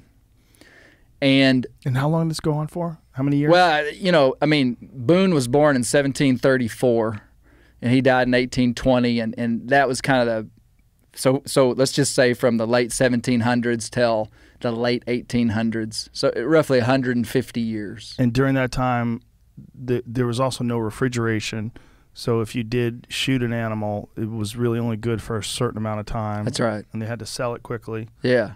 But it was common, like if you ate bear meat, if you ate meat in a town in St. Louis, Missouri, and 1820, you were probably eating some kind of wild game. You know, that was marketed, and so that was the mentality: is if it's brown, it's down. Kill anything. There was no ethic involved in it in terms of conservation. That wasn't on people's minds. Like it wasn't invented yet. And in the late 1800s, Teddy Roosevelt and a group of guys that would later form the Boone and Crockett Club, they foresaw the end of North American big game. They said, the big game of North America will be extinct in the next, decade, like gone forever, such that they went out to collect specimens to put in a museum in New York so that future Americans would know what a buffalo looked like because it was going to be gone. So that Americans would know what a mule deer looked like. And so basically these great thinkers, of which Teddy Roosevelt and a bunch of them, there were many other men, but Roosevelt was the big one. They were like, we got to change things or this thing's going to die. And they created the Boone and Crockett Club, which essentially gave cultural value through a numerical number, a score of an animal. And so for people that don't hunt, today you might hear a hunter say, man, I killed a 150-inch buck. And that means nothing to you. That's just a number. But to us, that means a lot because, oh, wow, 150-inch buck. Like we know the way that they're measured, and we know that, man, that's a big buck. And you're measuring the antlers. Measuring the antlers of a bear, you measure his skull. Or the length of the body. Well, for Boone and Crockett, it's just the skull. Oh, okay. Just for measurement. The Boone and Crockett guys essentially came up with an ingenious plan that we are going to give cultural value to older age males so that people will be incentivized to take older age males and let the juveniles and females go. And basically, over the course of about 50 years, they changed the entire hunting culture of North America. Wow. They picked us up from a market hunting. It's brown, it's down. There was no value, not much value put on big animals. Like you can go back to some of the Native American cultures and see that they put some value on big horns, but very little. And I'm not an expert on that. But essentially, this idea that we're now obsessed with big antlers comes from the idea that we want to save North American wildlife. And in a conservation perspective, the best animal to take out of a herd is an older, mature male because he has contributed to the gene pool, and it is not a loss to remove him. And so basically, they had this incredible idea that worked. And so that's what hurts me a little bit. Like when you say trophy hunting, I'm like, no. I mean, I'm against. I mean, what you are describing, I am against. The semantics of it, though, actually, if you deep dive, and that's where you cannot understand these things if you just gloss over the surface, and that's the problem with so many parts of our world, is people look at a clip off YouTube and go, okay, I understand the whole thing. Man, you don't. That's a part of Louis Theroux's documentary as well, where he explains that these animals, a lot of these animals in Africa were on the verge of extinction, and now they're in abundance, but they live in these high fence hunting ranches. Right. And it's a sort of a weird bittersweet victory because the numbers are huge. They're higher than they've ever been before because there's value associated with them because people are willing to pay to kill them. Well, and I realize that's a tough pill for somebody to swallow, or some people to swallow. But like, so to me, like many animals have not been shot by me and my family because of the influence of us wanting to take a bigger male.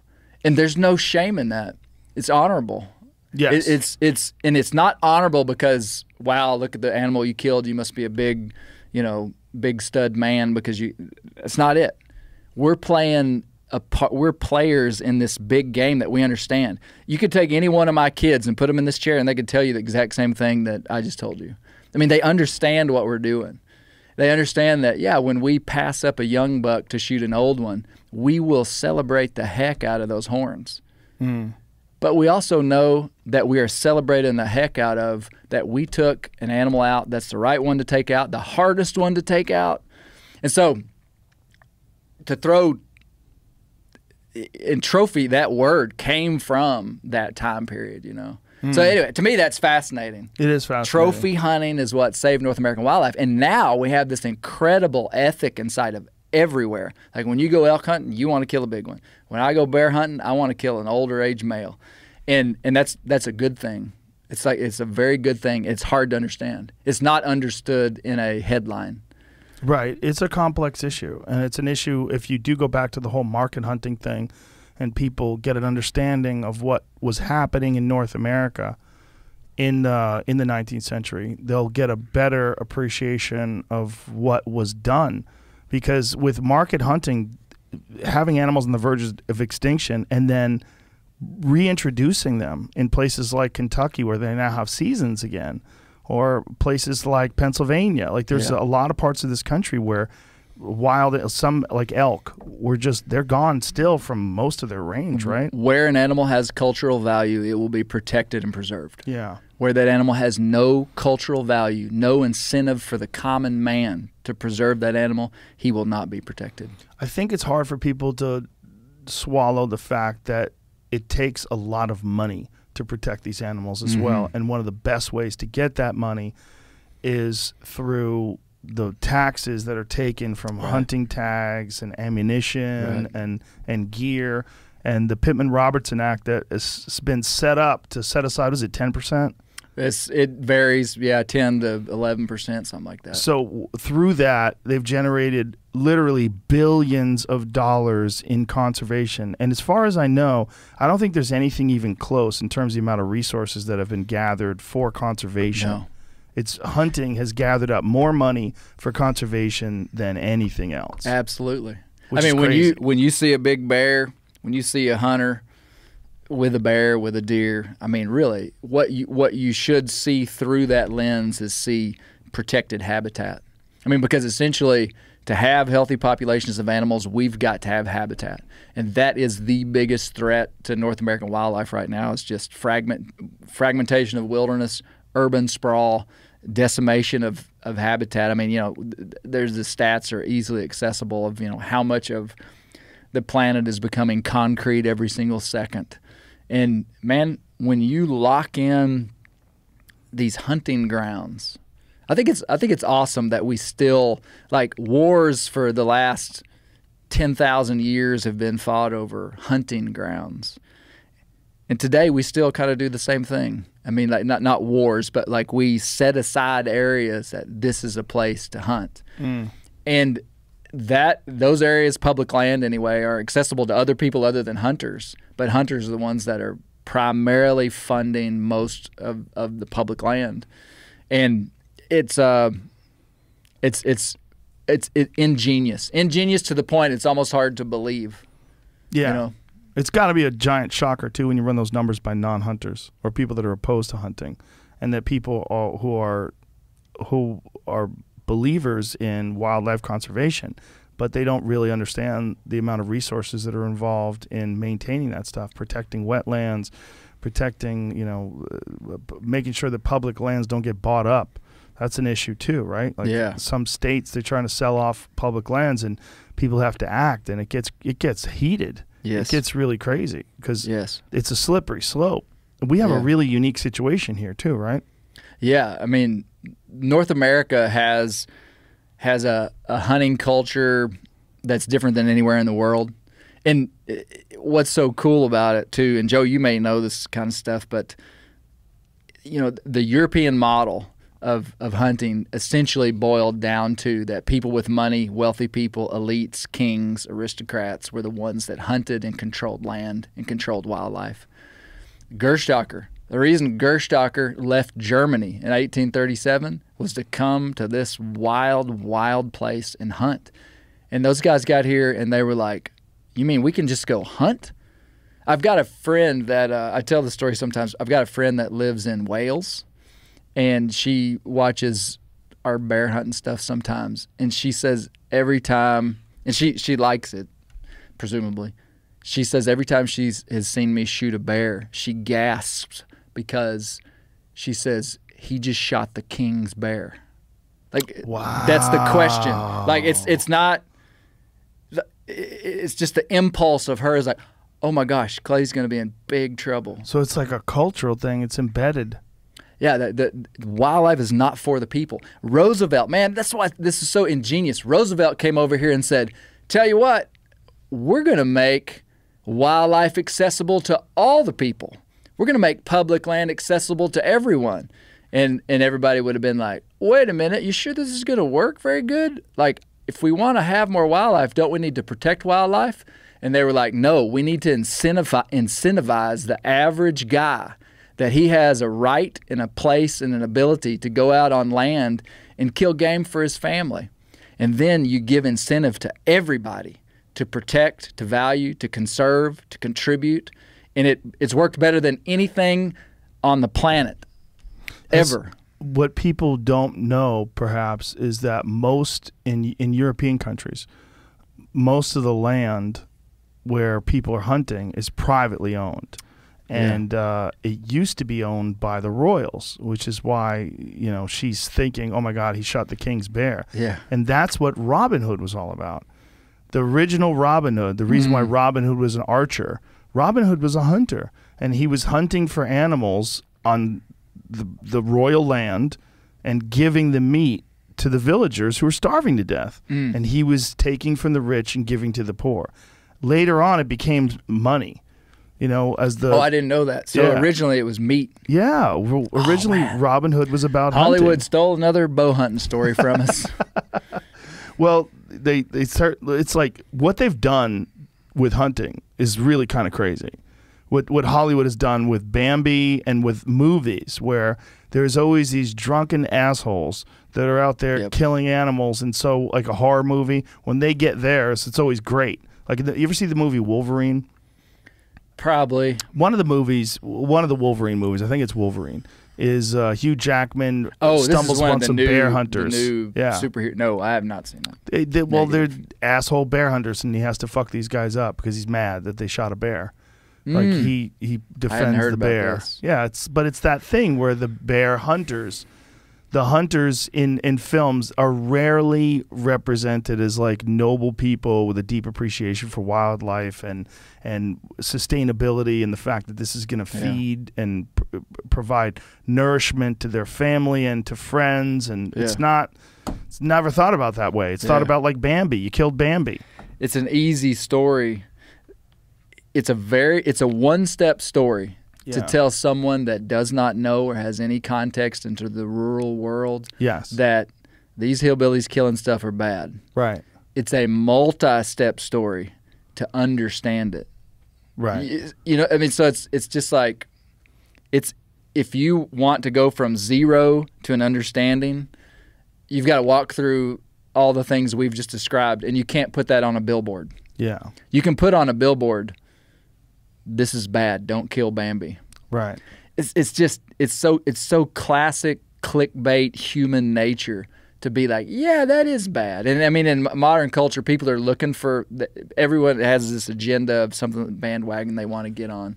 And it hurts me, man. I mean, like, for real. Like, Joe, I stay up at night thinking about this stuff. I mean, and to me, it's an issue of representation of my people.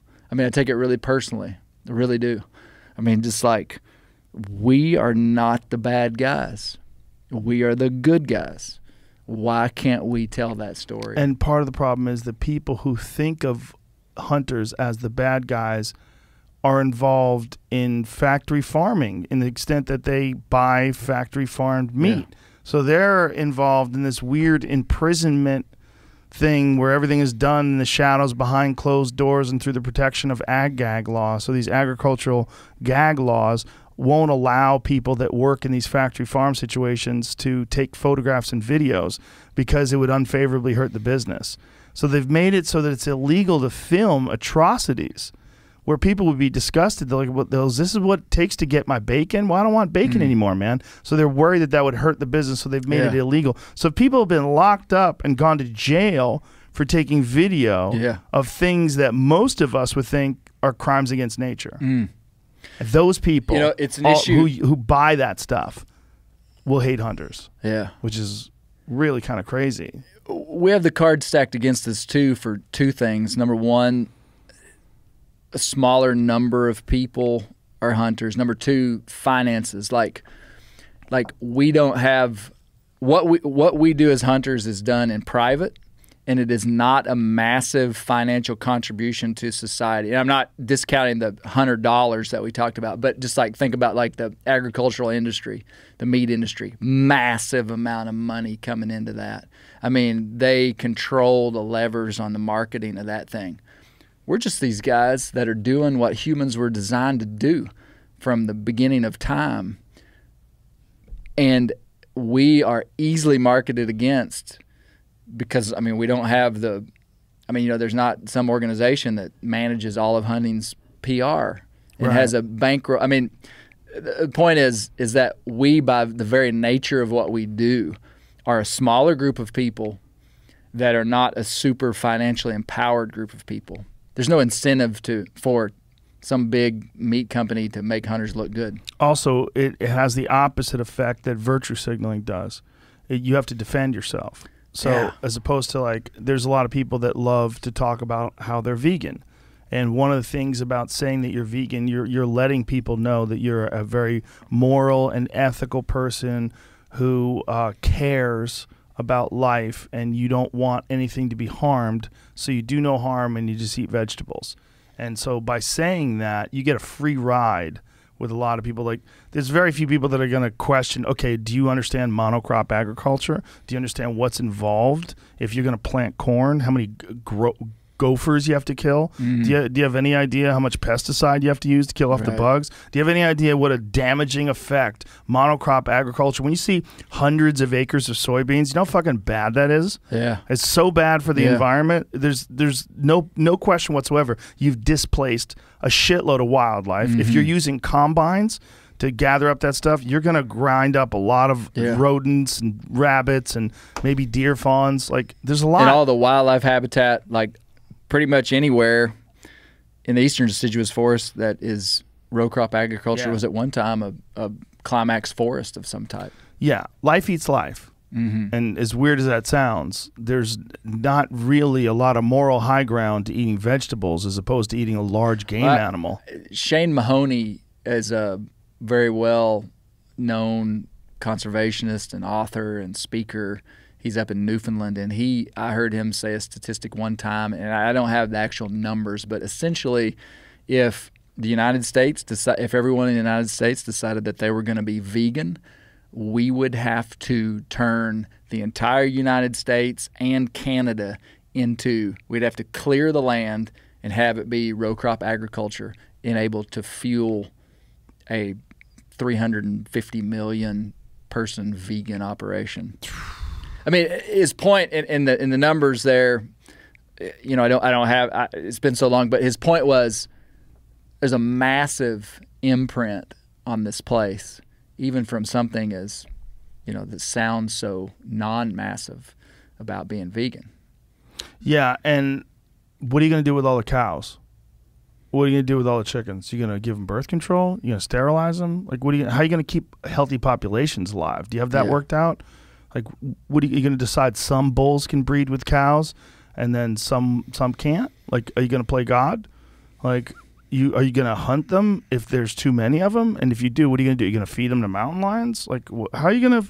What are you going to do with all the food? Yeah, you're in a weird situation. Yeah. Have you ever read Dan Flores's book, Bison Diplomacy, Bison Ecology, Bison American Diplomacy? Serengeti. Didn't he write that? He also wrote Coyote. Coyote America. Which is amazing. He's written quite a few great things, but one of the things that he pointed to, and it's really an interesting, a really interesting theory, that when you go back to the original North American settlers, they did not talk about massive herds of buffalo. And he thinks that the Native Americans, with their hunting strategies that they had already had in play, once they got a hold of the horse, and once they were riding horses, which really didn't happen until the European settled. It's a crazy sort of convoluted thing, because horses originated in North America, but then they went extinct, but they had already traveled to other parts of the world. So, like, they had Asian horses and all the horses the Mongols used originated in North America. Right. But then so they're in our fossil record. Yeah. So Europeans reintroduced the horses. Native Americans start in the 1500s or so. But what he said is the reintroduction of horses came with Europeans introducing diseases. The diseases killed 90% of the Native American tribes, which is so fucking crazy. When we think about genocide, and surely genocide was committed on many North American tribes in the form of murder, but the diseases killed most.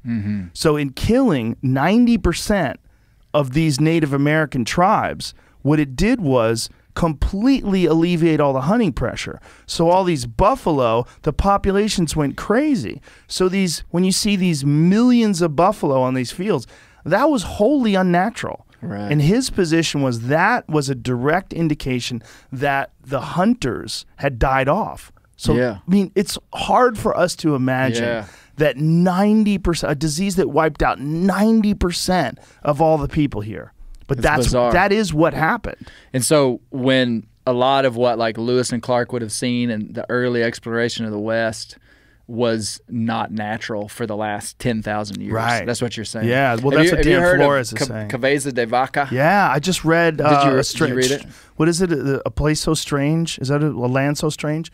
A land so strange. My friend Hank turned me on to it. Okay. Amazing. Bizarre book. It's been a while since I've read it, but I think that was the first documented European travel into the interior of the United States. Yeah. The guy landed in Florida, I want to say, and traveled up to the southern U.S. into parts of Texas. Yeah. And 400 guys, they got down to 2. bizarre. Wild. Bizarre. You know? I mean, I think maybe 2 or 4. How many people survived at the end? Maybe it's 4. But either way, from 400 guys. Yeah. Yeah. It's a bizarre history that we have. Yeah, super bizarre. When you think about how long people have been around, and, you know, one of the ways that I always describe it, and, you know, you have a similar way of talking about it in that bear hunting episode, is that, or was it the deer episode? I listened to a couple of them. But anyway, the point is that if the United States was founded in 1776 and people lived to be 100, that's 3 people ago. Yeah. That's not that long. Yeah. That's so, if you go back 3 people, you're looking at a completely different place, which is nowhere on Earth like that. Yeah. Other than, obviously, the introduction of, you know, machines and engines and, you know, the industrial age, which changed the whole world, just the sheer fact that this was populated by nomadic tribes who are subsistence hunting. And then all of a sudden, within 3 generations, it's completely unrecognizable. The population of the animals is completely changed. Some of them have been extirpated out of their land forever. And then there's just this new group of humans from another continent that overwhelm the place. Yeah. It's nuts. It's nuts. Now, it is interesting, the human perspective of time. Like, and what you're referring to is when I was talking to my buddy, my hero, James Lawrence. He's 72 or something, and he was heavily influenced by his grandmother, who I want to say we calculated that she would have been born in the 1800s, and she would have had grandparents just like James that would have been primitive humans. And we feel like that was so long ago, but, you know, and I'm using James as an example from that one, but I mean, it's in all of us, but like James is like, he much of the way that he views the world would be from the direct influence of these people. It's just an interesting thought, especially with people who live close to the land, who live in the same places that they always have. They're like an artifact, and I'm fascinated by them. Yeah, they carry with them the echoes of people who literally came on boats without a photograph to look at. Yeah, they had no idea what they were getting into. Someone could have drawn. This is what I saw in America. And you draw it down. Like, okay, let me take the baby. We're gonna get in a boat and take a couple months and get across the country or get across the ocean. I mean, how long did it take to get across the ocean back then? It had to be a long fucking time. At least a month, maybe 3. And they just took these chances. Yeah. I mean, what kind of wild-ass people were the kind of people that were willing to take their family and jump on a boat and hope to live? Because you knew not everybody on that boat was going to make it. Yeah. I mean, that was the reality of the age. It's just, it's incredible. It's incredible how far we've come in terms of, air quotes, progress. Because it is progress. But it's really what it is like technological innovation and the invasiveness of this technology and how it's permeated all aspects of life and all aspects of civilization, and how radical that change is over the way people lived for hundreds and hundreds of years with small evolutions, small deviations in practice and new inventions and, you know, different ways to do things. And I've heard you talk about this kind of stuff, and so it's a common thought process for people to have in this time, but like the way that we have lived, even just for the last 50 years, is a bizarre human experience that has never, ever, ever, ever, ever been seen before. Information and technology, just, I mean, us sitting here, us knowing each other. I mean, like, in the 1800s, we would have known each other because you would have lived in Austin and I would have lived in Northwest Arkansas, and that would have been a 18-day wagon ride. I mean, or longer than that. I mean, this is a bizarre human experience that we're having right now. And that's why, like, if we talk about people changing the rules and we have this bizarre understanding of time, like we just show up on this planet and then we feel like we we have answers, and that's why I'm so concerned with people, specifically with hunting bears. It's like we have this one little sliver of time, and we decide that we want to change the rules that have governed us for the last 10,000 years. And it's like, wait a minute, you just came on the scene like 50 years ago. How old are you? And it's not really fair. I mean, it's like in the disconnection of humans from natural places and just a general understanding of the biology of a human and what we have to eat and how we have to live and the natural landscape. It's so disconnected. We're kind of in like a dangerous place for people that want to see wild places continue. And I was talking to Keith Urbane, the guy that's with me here. He said something last night that put a bunch of pieces together for me, just in probably a 3-minute conversation. But he talked about, he had been reading a book about how the American identity for 200 years essentially was interfaced with wilderness. And clearly there's a lot of very negative things, genocide, conquest of the West. Like, we're looking back on that now and trying to understand it and the impacts of it. But the American identity for so long was our engagement with wild places. And then all of a sudden, we're done. Yeah. And how that, like, we seem to be in this time of trying to understand what is our identity. And for so long we had this identity that was deeply connected. I mean, you look across the nations of the earth, and the American identity is pretty tied into, or has tied into wild places and in hunting and frontiersmen. Some of our most famous people were Daniel Boone and some of these guys. And anyway, just we're in a weird place. And what we're trying to say is, hey, just because we don't, there's a revitalization of American identity that should be modernized to fit our world now. And not to say that everybody should be hunters, because they shouldn't. And not to say that being a hunter is some magical thing that's going to make you a better person. That's not what I'm saying. But there should be a space for us. I agree, and I think it's a lack of understanding. And that lack of understanding there's a lot of factors. There's what we talked about before with the media perceptions or depictions of hunters have been very distorted. It's very, very rare that you see a noble hunter who really truly respects the animal that they shot and killed and takes time with the preparation and really values each piece of that meat. You don't see that in films and in television shows.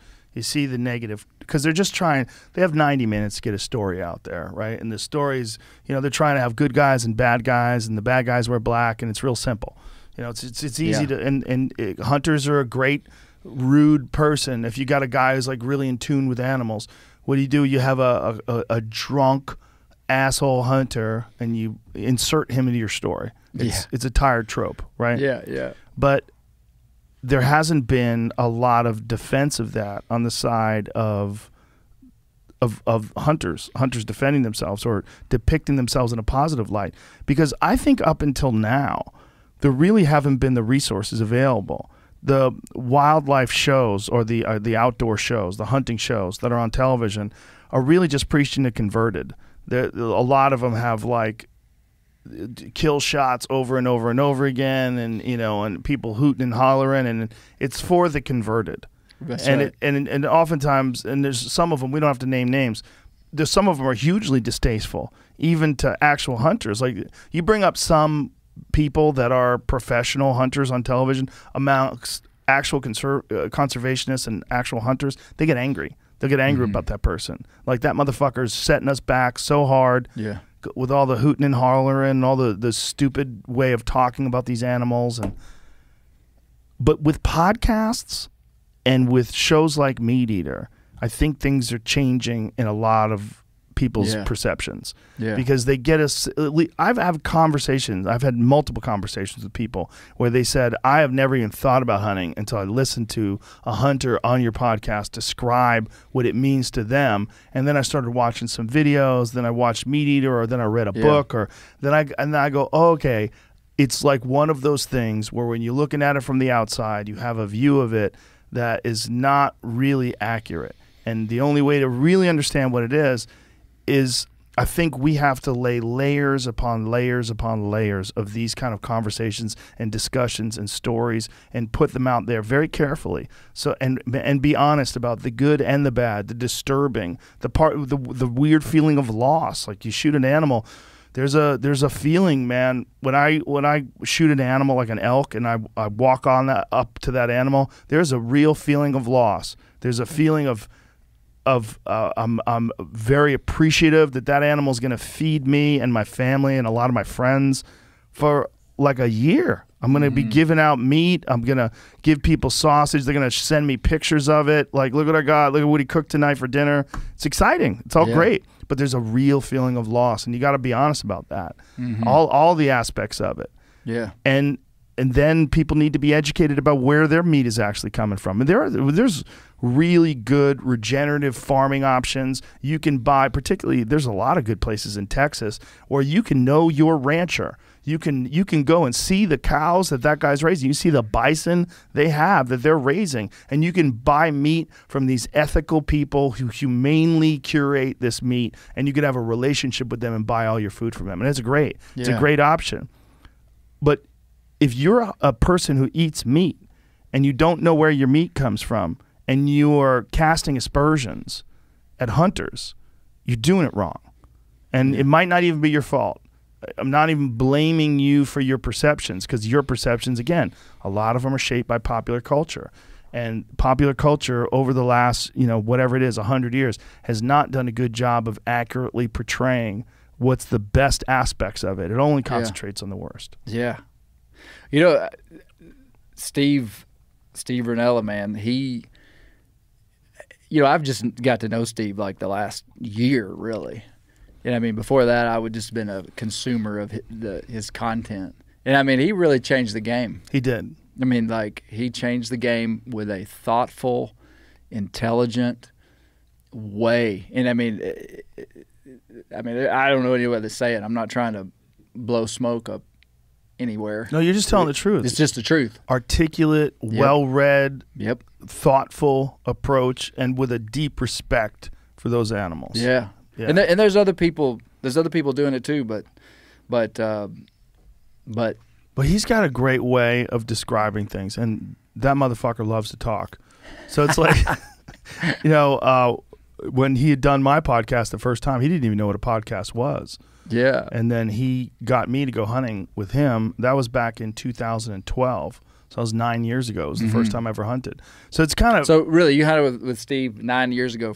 It was that long ago? Yeah. I mean, I watched one of those episodes a while 2012. Back. Yeah, there's an episode of me and Brian Callen hunting mule deer in the Missouri Did he Breaks. get you started in hunting? Yes. Okay. On that now, show. How did you know Ranella to begin with? I watched his show, The Wild Within. Okay. He had a show before MeatEater called The Wild Within, and The Wild Within was one of those sort of like Life Below Zero type reality shows where it was like, he told me they were trying to do shit like they were trying to release a moose and then he shoots it like to ensure that they had an animal for him to shoot, and he's like, get the fuck out of here, we're not doing that. Yeah. But there was a lot of what that show was that was interesting to me was his explanation of what these people back then, like he had made a raft out of hide and used it to float down the river, and he'd shot this moose and took care of it and did all the field dressing, and living like that to me has always been fascinating. And I had in my head, this understanding that there was a disconnect between me and food. That I would go to a store and I'd buy a steak, I'd come home and cook it, or I'd order a steak at a restaurant. There's so many steps that were missing that my feelings of what a piece of meat were wholly inaccurate. And I knew that. And then I'd seen a bunch of PETA videos. So I was like, oh, Jesus. So I was thinking before Steve took me that I'm going to have one of two options. Either I'm going to become a vegetarian or I'm going to become a hunter. Because I don't want to participate in this world where these animals are stockpiled into a warehouse and they're shitting into holes in the ground. It runs into this giant toxic pond that you see. Have you seen the drone footage of pig farming? Yeah. It's fucking crazy. And so I went with Steve, and my very first hunting experience ever was on video, and you can watch it online. I shot a mule deer. Okay, I remember. I have seen that. Yeah, that was the first animal I shot. I'd forgotten that was your first hunt ever. Not only was it the first animal I shot, I'd only shot a rifle against paper like 2 days before that, like 4 or 5 times. We set up targets out there, and he was basically just telling me, just don't flinch, just squeeze the trigger slowly and let it go off by surprise. And I just sort of, he was good at explaining it. I got it in my head, but I mean, I wasn't even sure of where to look at the scope. That's it right there. It is. That's it. So that was the first animal I had ever shot ever. And then, you know, we ate the liver that night over fire. You know, we cooked it on a campfire, and I was hooked. Steve looks pretty pumped, man. Oh, he was so excited. He gave you the arm slap. Yeah, well, he was just excited that it dropped with one shot. Man, but then hey, we came up on it, and it was still alive. I had to put another round into it. So not knowing Steve real well until, you know, the last year and a half or so, you know, you have questions of like, what's this guy going to be like when you're with him or when the cameras aren't on? Because, you know, there's a perception of someone that's in media as much as him. Yeah. And man, I mean, I would hope that people would describe me as a hunter. I mean, like the core motivation of me, like I've been exposed to it long enough that like I can see through the fluff. Mm-hmm. And man, I mean, and this didn't surprise me. I knew Steve was the real deal, but I mean, I've hunted a lot with him now, and I mean, the guy just loves to hunt. He's the real deal. He's tough as nails. He's what surprised me is like he came and hunted with us in Arkansas, and before we even hunted, he wanted to go out coyote hunting, and it kind of surprised me, just like his drive to hunt. Like he's legit. Oh yeah, no, there's no question about that. There's no way he could describe it the way he describes things without having a deep love for it. Yeah. He's very valuable, very valuable. Yeah. He's a rare human that comes along that bridges a gap, and he does it with his deep knowledge of literature and education. He's a different kind of person. That's what he did, is he tied in anthropology and human history into hunting, and yeah, it's cool. Yeah, it's cool what the company's doing too, what MeatEater's doing, and now how MeatEater is connected to all these other really legit companies too, like First Light, where First Light is now a part of MeatEater, and they make you know, these amazing hunting clothing and amazing hunting gear, and it's just nice. It's nice to see that that everyone in that community shares this ethic and shares this deep understanding. They're all very intelligent people, whether it's Remy Warren, who does his podcast through it, or Ryan Callahan, or all you guys. It's really nice. I'm more impressed from the inside than I am the outside from MeatEater as a company. That's pretty cool. And I say that in all honesty. Are you living in Montana? Nope. I live in Northwest Arkansas. That's the first thing Steve told me when he called me, is he said, I mean, like within like 10 seconds of saying, "Hey, what do you think about coming to work for MeatEater?" He said, "You don't have to move." Because I mean, my shtick is in Arkansas. Why Arkansas? I'm a 7th generation Arkansan. We've been there since the late 1820s. I never heard that term. I didn't. Did you know that was a term, Arkansan? Yeah, we've been there. And that's your spot. Yeah, man. Clay, Gary, Lewin, Oscar, Robert, Are you guys Thomas. Embarrassed at all about Bill Clinton? My father and aunt went to high school with Bill Clinton at Hot Springs High School. No shit. I mean, yeah, I'm not going to talk bad about Bill Clinton, but I mean, sure we are. I'm just guessing. I'm just throwing a probe out there. Yeah. No, it's a great place to live, and no one should come there ever. Really? Yeah.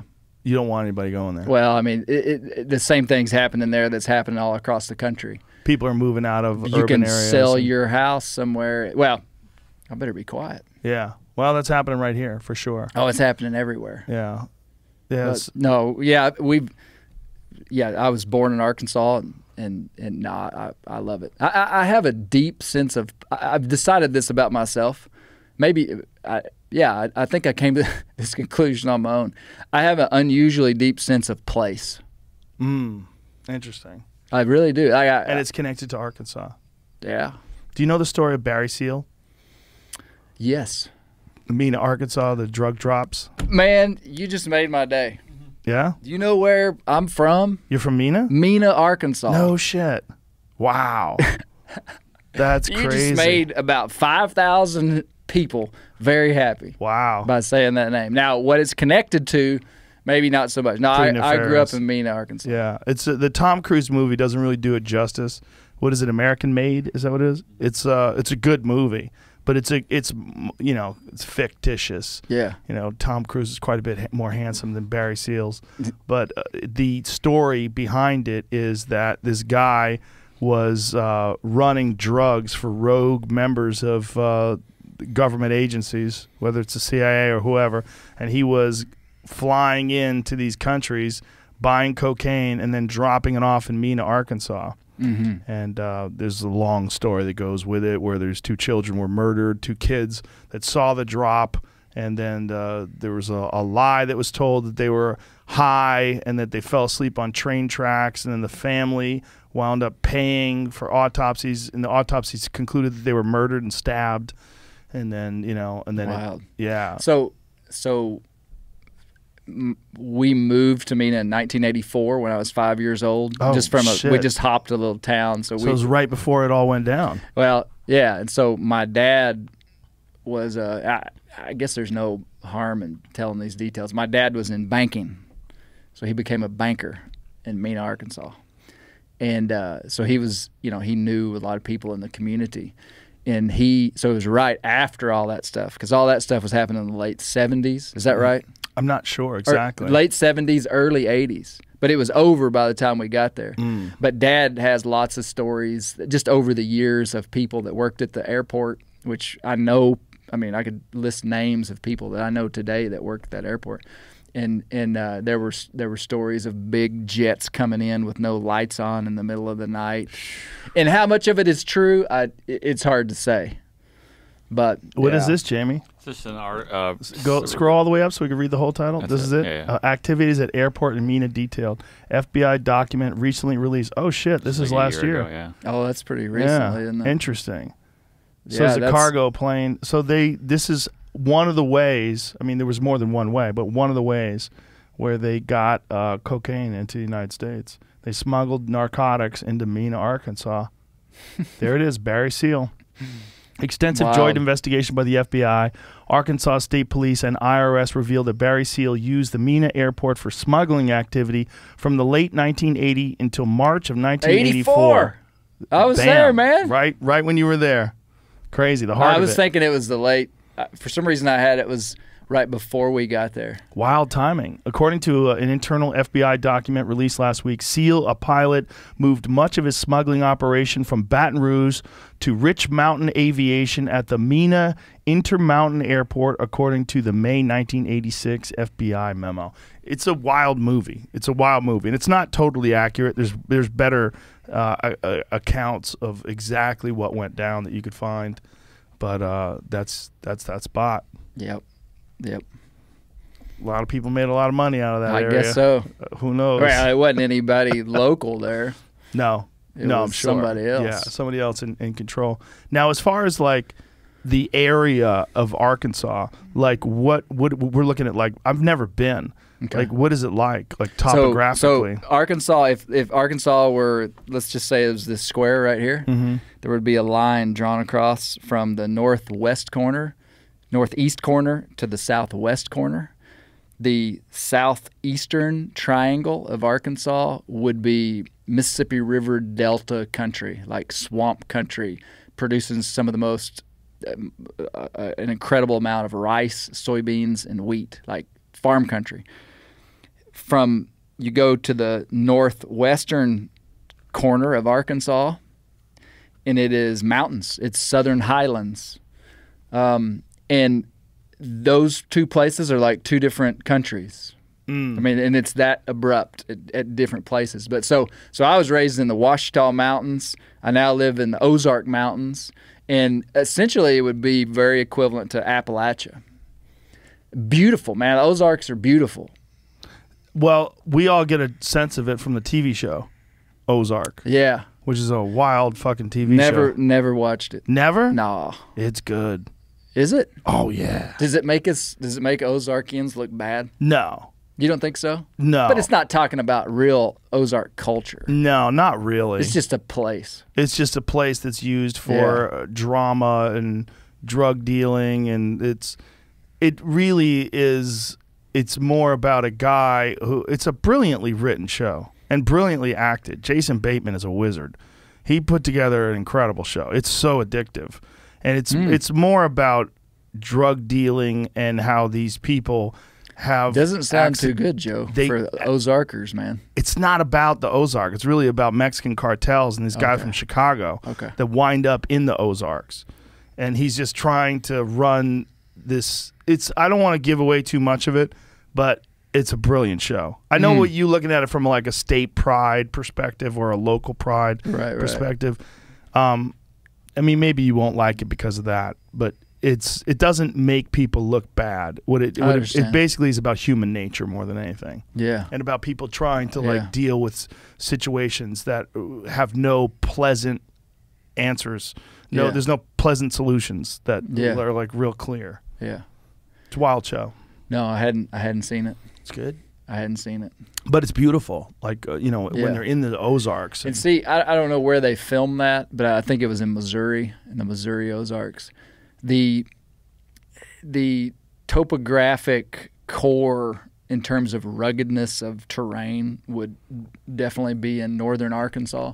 So the Ozark Mountains would cover northern Arkansas and a big part of southern Missouri. So geographically, it would appear that much of the Ozarks is actually in Missouri, which it is, and it's beautiful. I'm not taking anything away from Missouri, but the most rugged part of the Ozarks is in central Arkansas.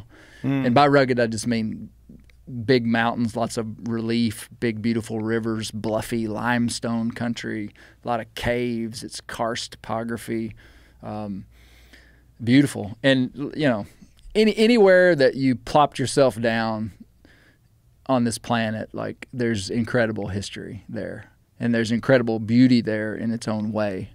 And so I recognize that where I live is like, I mean, it's special because I've added value to it by being there, And I've heard it said by kind of an Arkansas philosopher who was describing the Ozark Mountains, okay? And he said, the Rocky Mountains are grand and majestic, but the Ozark Mountains are intimate. And if you see a knob, there's probably a pretty good chance that you could walk to the top of it within a half a day. And that was kind of he was like, so, they're much bigger, more majestic views, but there's beauty to be found everywhere. Ozarks are cool. It's a cool place. Yeah, something doesn't have to be enormous just to be beautiful in terms of like natural topography. Yeah. There's definitely beautiful mountains that are less daunting than, say, like, the Continental Divide or something. Yeah. But all of it's fucking amazing. But the thing about Arkansas is it's relatively lightly populated, right? Less than 3 million people for the whole state. State of 50,000 square miles. So it's just a million people more than the greater Austin area. So like Austin's 1 million, and then outside of Austin apparently is another million. Really? That are like closely connected, which is compared to where I'm from, California. This ain't shit. It's like hilarious. But you're talking about the whole state. Yeah. So the whole state is basically the population of Austin plus a third. Yeah.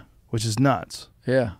And see, I don't really have a context for that, Joe. Like, I really don't. Like, I understand what you're saying. To me, like, the population density of the planet is gauged against just what I know.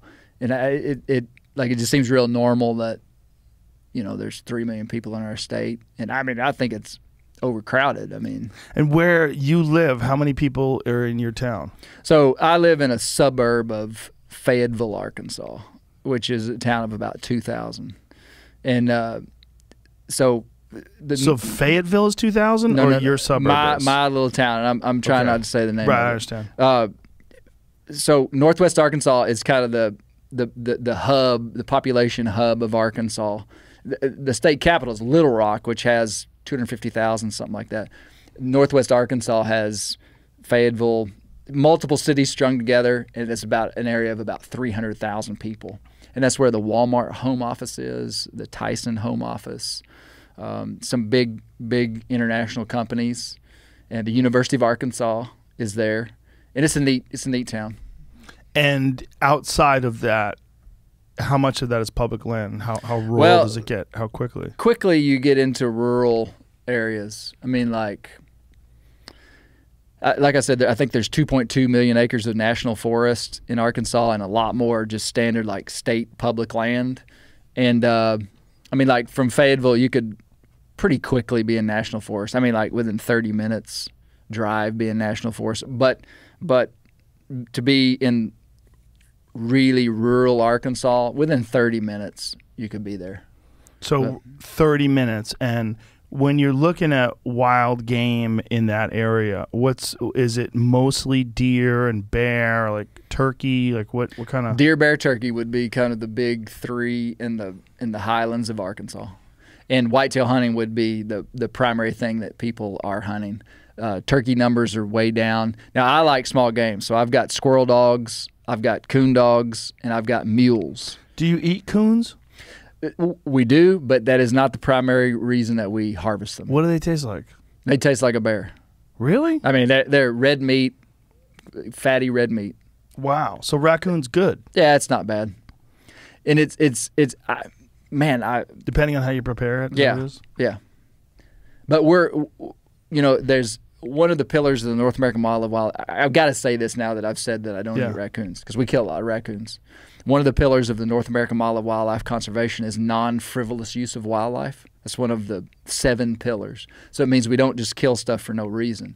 Most of that pillar is fulfilled in that we kill animals, we eat them, right? But there are other reasons that we would kill animals that would fulfill the non-frivolous use, but wouldn't mean that we would necessarily kill them to eat. Okay, and this is nuanced water. I'm even nervous sharing it, but raccoons have an unnatural population. I mean, there are more raccoons on the landscape than there has ever been in the history of the world. Really? Oh yeah, absolutely. Is that because of proven garbage? by science? Just ecological, not garbage, just fragmentation. All the things that are happening are fantastic for raccoons, and so essentially, we hunt raccoons for their hides. So they're a fur-bearing animal. So that part of the non-frivolous use with fur-bearing animals, you harvest the hides. And occasionally you eat them? Occasionally. Like 1 out of 10? Every now and then you just decide? Yeah. Yeah. But mostly you're doing it because you need to control the populations and for the hides. 2 reasons. For the hides and because, population control. And I mean, that's a justification for me. I love to hunt raccoons with my dogs. What is this here? Farmland as a human population in the United States has grown from under 3 million to over 300 million, providing millions of raccoons with garden vegetables, fruits, nuts, grain, household garbage on which to feed. In the 1800s, many areas in the United States supported approximately 1 raccoon per square kilometer, about 3 raccoons per square mile. In 2002, a study of raccoons in Indiana found 222 raccoons per square kilometer. Holy shit. About 700 raccoons per square mile. That's a lot of fucking raccoons. Yeah. The largest raccoon was 58 pounds. Oh, my God. Found in Texas. Wow. By the way, those motherfuckers might be in my backyard. They open up lids, pull garbage bags out, these fucks. They got hands. They're an incredible beast, too. So let me tell you about what I saw. What we think we saw. What I have video footage of it, but it's night vision, and it's a cat that seems like it's about in the neighborhood of knee-high, maybe slightly below knee-high. And I'm estimating its weight. It could be, 40 to 60 pounds, something like that. Who knows? But it's a dark cat. And I think it's probably a jaguarundi, because jaguarundis did exist in Texas, and people have seen them. That's what it looks like. Now, okay, did you We have video footage of it. Can you show it to me? Yes, yeah. I'll have, if my security guys are listening, I hope they've, someone must have recorded it. But you can see my neighbor who's got a headlamp on, who's walking his dog. The cat hears him and runs towards him, sees him, and then darts off into the woods. So the first episode of the Bear Grease podcast is the myth of the southern mountain lion. I don't know if we talk about black panthers extensively. Oh. And this was little in terms of like, I've seen mountain lions before. Yeah. I've seen 2 mountain lions. One pretty clearly that looked like it was dog-sized, you know, like a 70-pound-ish thing. Yeah. That ran, and I didn't realize, it looked like a coyote almost. Yeah. And I realized it was a mountain lion when I saw its tail. It was running across the road and had like one of these tails. I was like, oh, that's a mountain lion. If I was a betting man, and this is not against But this you. was in Santa Barbara. Okay, right. This was in a place that has mountain lions. Where I'm talking about was this here thing, in Austin. this was here in Austin, and it had a long tail, and it was a dark cat. Well, in my interviewing biologist, what they said is that the number one culprit for misidentified mountain lions is house cats. Yeah, this was big. It was big. It was big enough where my security guards had to tell me, make sure the dog's inside the house. Wow. They said we've got this large predator on video. I'm anxious in front to see of the it, man. house. Yeah, it's whatever it is, it's bigger than a cat. It's bigger than a serval. You know those little pet cats? It's bigger. It's a fucking real thing. Oh, is this it? There it is. That's it. So this is the video footage. I mean, it's hard when you see the guy walk by. I don't necessarily think we should put my neighbor on video, but when you see the guy walk by, you get a sense. Okay, I just saw his tail. Yeah. I want to watch it walk again. Joe, has anybody, as a professional, seen this? No.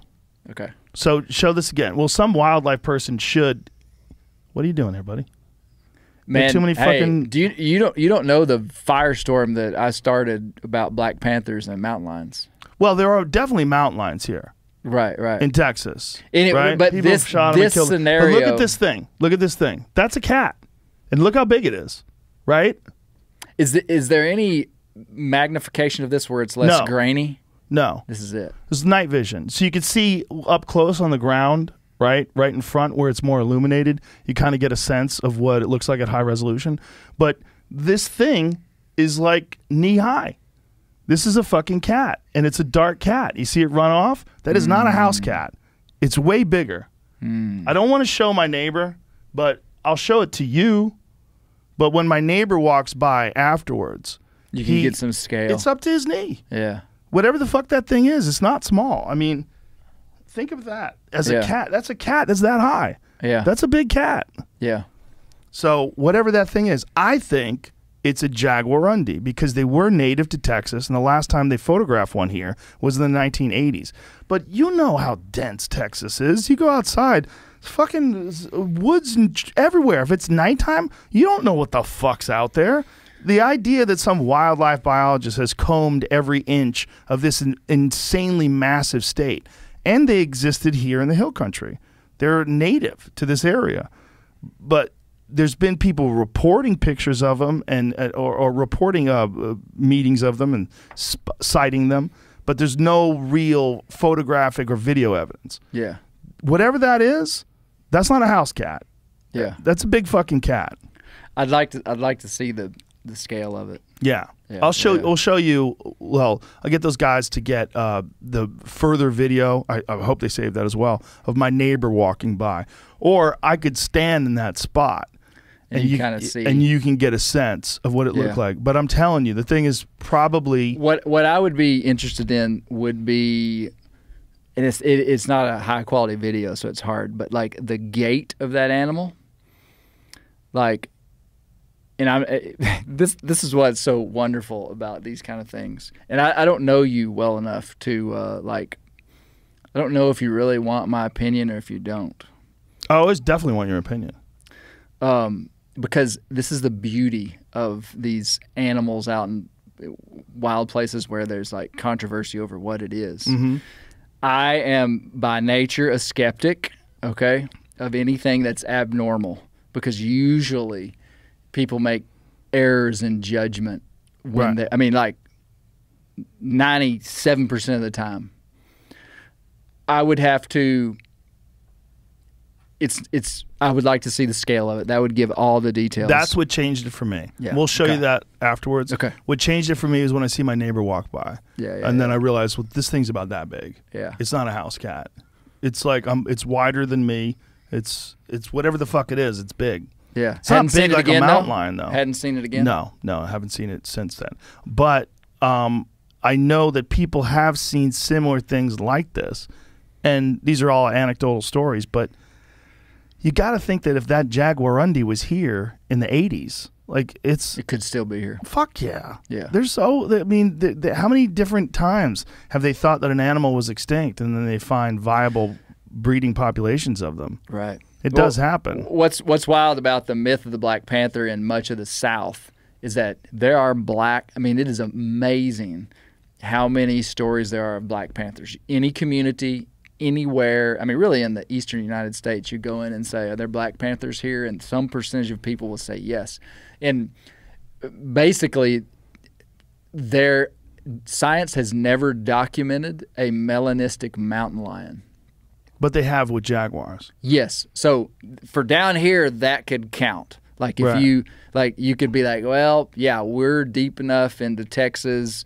Jaguars are coming up from Mexico. There are some jaguars that their home ranges span into, the United States. Arizona for sure. Yeah, yeah. So and there are documented melanistic jaguars and leopards, but science has never documented a melanistic mountain lion. And so like the whole idea of a black mountain lion in like Arkansas, Tennessee, Kentucky, North Carolina, anywhere is just straight up. It's not true. Well, isn't it also that people see things in the dark and they can't get a good view of what it looks like? Oh, man. We interviewed a psychologist on our podcast about cognitive bias and naive realism, about how, and it's so funny because my dad, who is he's hilarious, but he talked about that it was like news to me. I'd never heard him say it before, but he was like, yeah, I believe in Black Panthers. And I caught this on audio kind of almost by accident. And anyway, it goes so deep. People are just, and it's touchy. Yeah. I mean, it like divides families. Oh, for sure. Like if they're Black Panthers or not. And I love it, man. I love it. And I'm pro Black Panther. I mean, like I want the myth to continue. I love a good myth, man. Yeah. I do too. But this thing, whatever that thing is, I mean, you get a chance to see. If that's a house cat, that's a fucking whopper of a house cat. Yeah. And I don't think it is. Yeah, I think it's one of those jaguarundis. If you pull that photo of that jaguarundi up again, because it looks like that. And that thing used to live here. And when they say that the last sightings were in the 1980s, man, that to me, like that thing, that's exactly what it fucking looked like. Yeah, big cat. And those things still exist. They're not extinct. Like, look at that thing. That motherfucker right there. That's exactly what it looked like. Hey, well, okay. What's wild?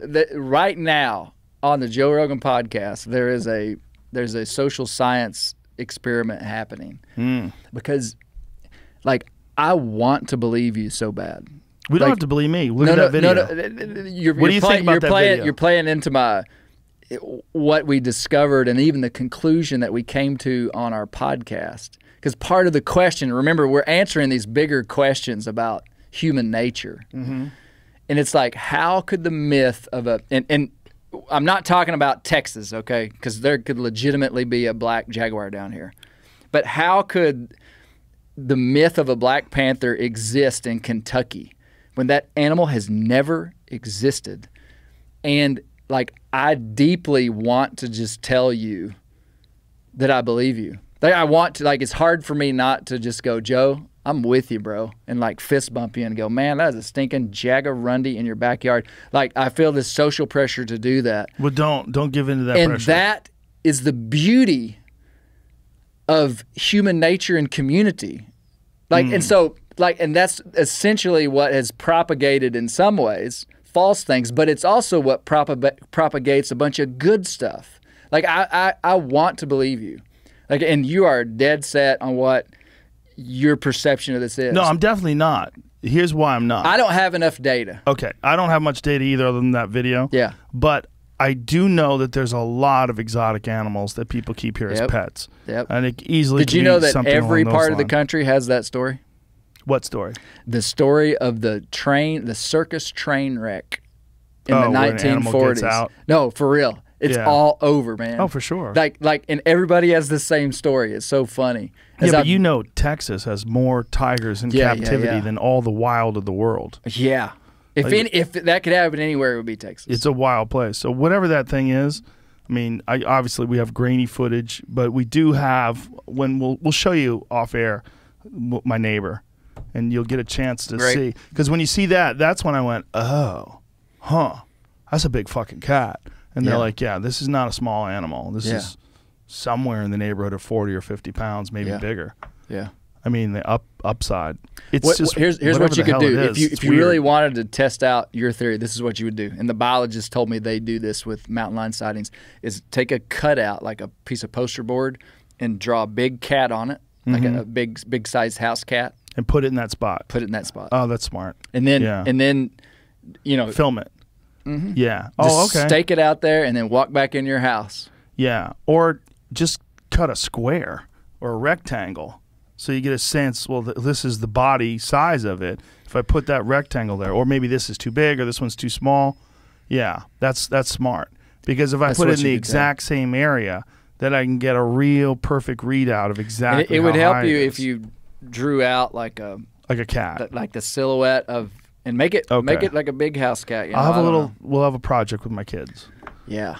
My youngest daughter's very artistic. I'll explain to her what's going on. That's good. I want to hear that. I want to hear the results of that. We have a lot of cool animals in the area, though. There's a lot of fucking owls. A lot of owls and a lot of deer. Deer everywhere. And we have one fat fucking coyote that we got on security camera that looks like a dog. I mean, he's big.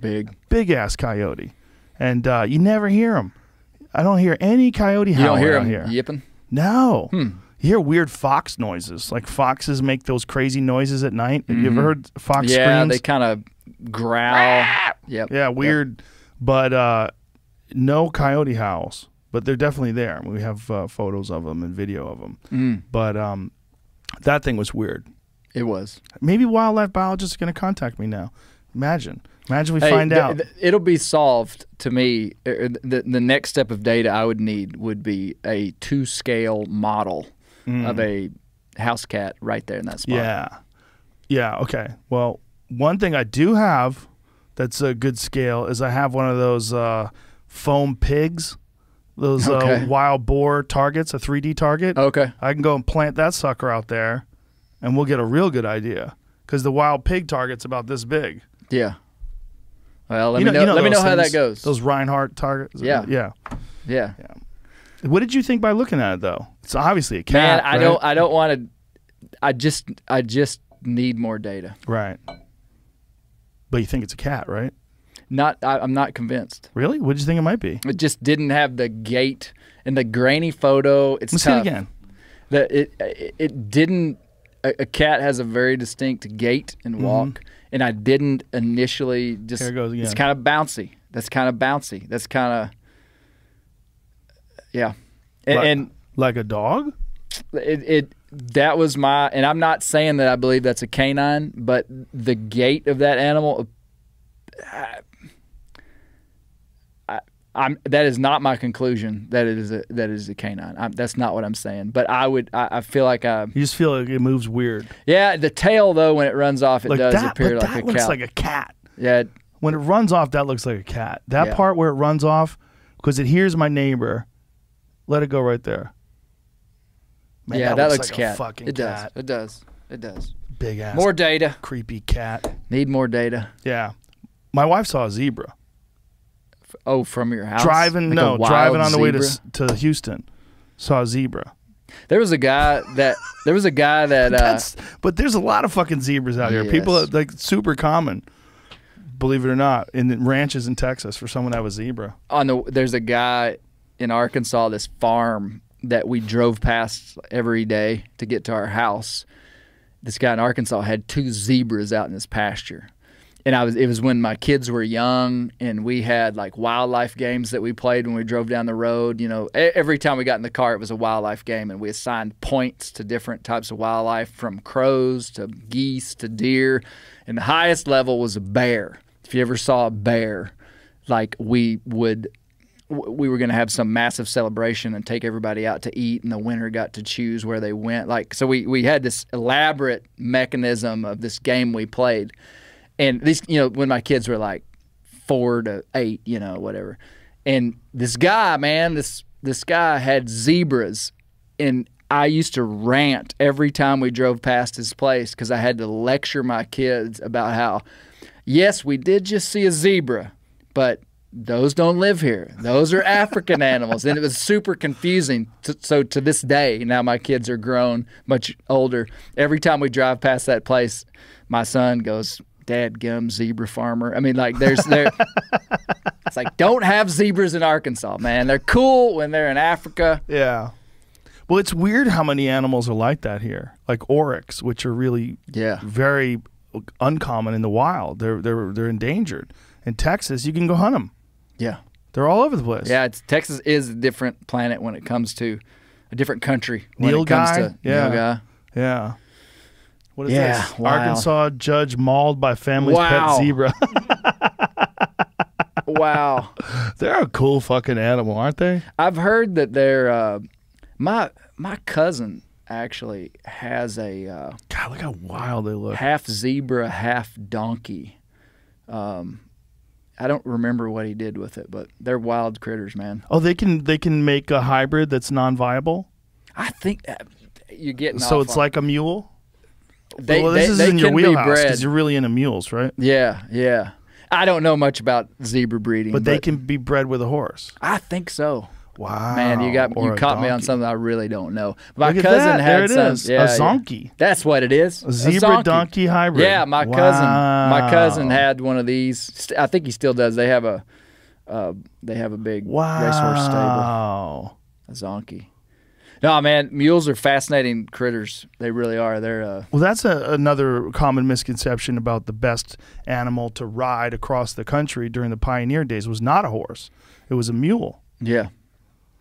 Well, man, if you want a spiel, like if you want a little spiel, and I could talk for hours about it, but you know, what's the difference between a mule and a horse, and why would you pick a mule over a horse? Okay. Because that's the biggest question. And for just to inform people, a mule is a hybrid cross between a female horse and a male donkey. Okay. And it produces non-viable offspring.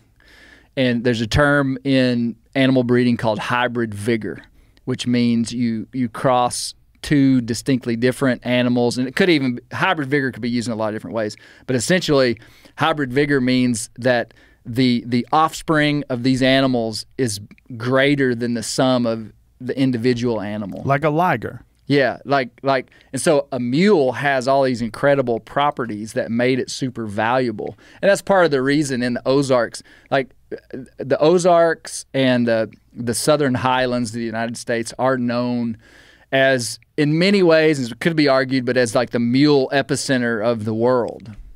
Like a lot of mule trainers, a lot of mule work, and it came from many, many things, but mules handled the heat better than a horse. Mules have more stamina than a horse when worked, and so that's why you hear people talking about plowing with mules. I mean, you can plow with a horse too, but a mule would have more stamina. A mule's feet don't have to be worked on because a donkey is essentially not that much different than a wild animal. Like donkeys would have come from somewhere in the Mediterranean, like they would have been wild burros and different things. A donkey is pretty close to what it was. A horse has been highly influenced by human selection over, thousands of years.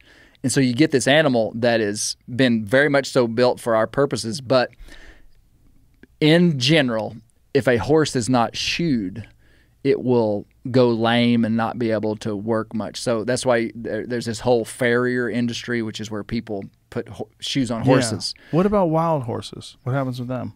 Well, That's a good question, because if they're acclimated in a certain way, they can become, they don't have to have shoes in the wild, obviously, but they're not doing work either. They're not having people on them. They're not working. Okay. And it's kind of one of these deals. Once you start, you can't stop. So if you start shoeing an animal, just like us wearing shoes, if we walked around from the time we were born barefoot, right.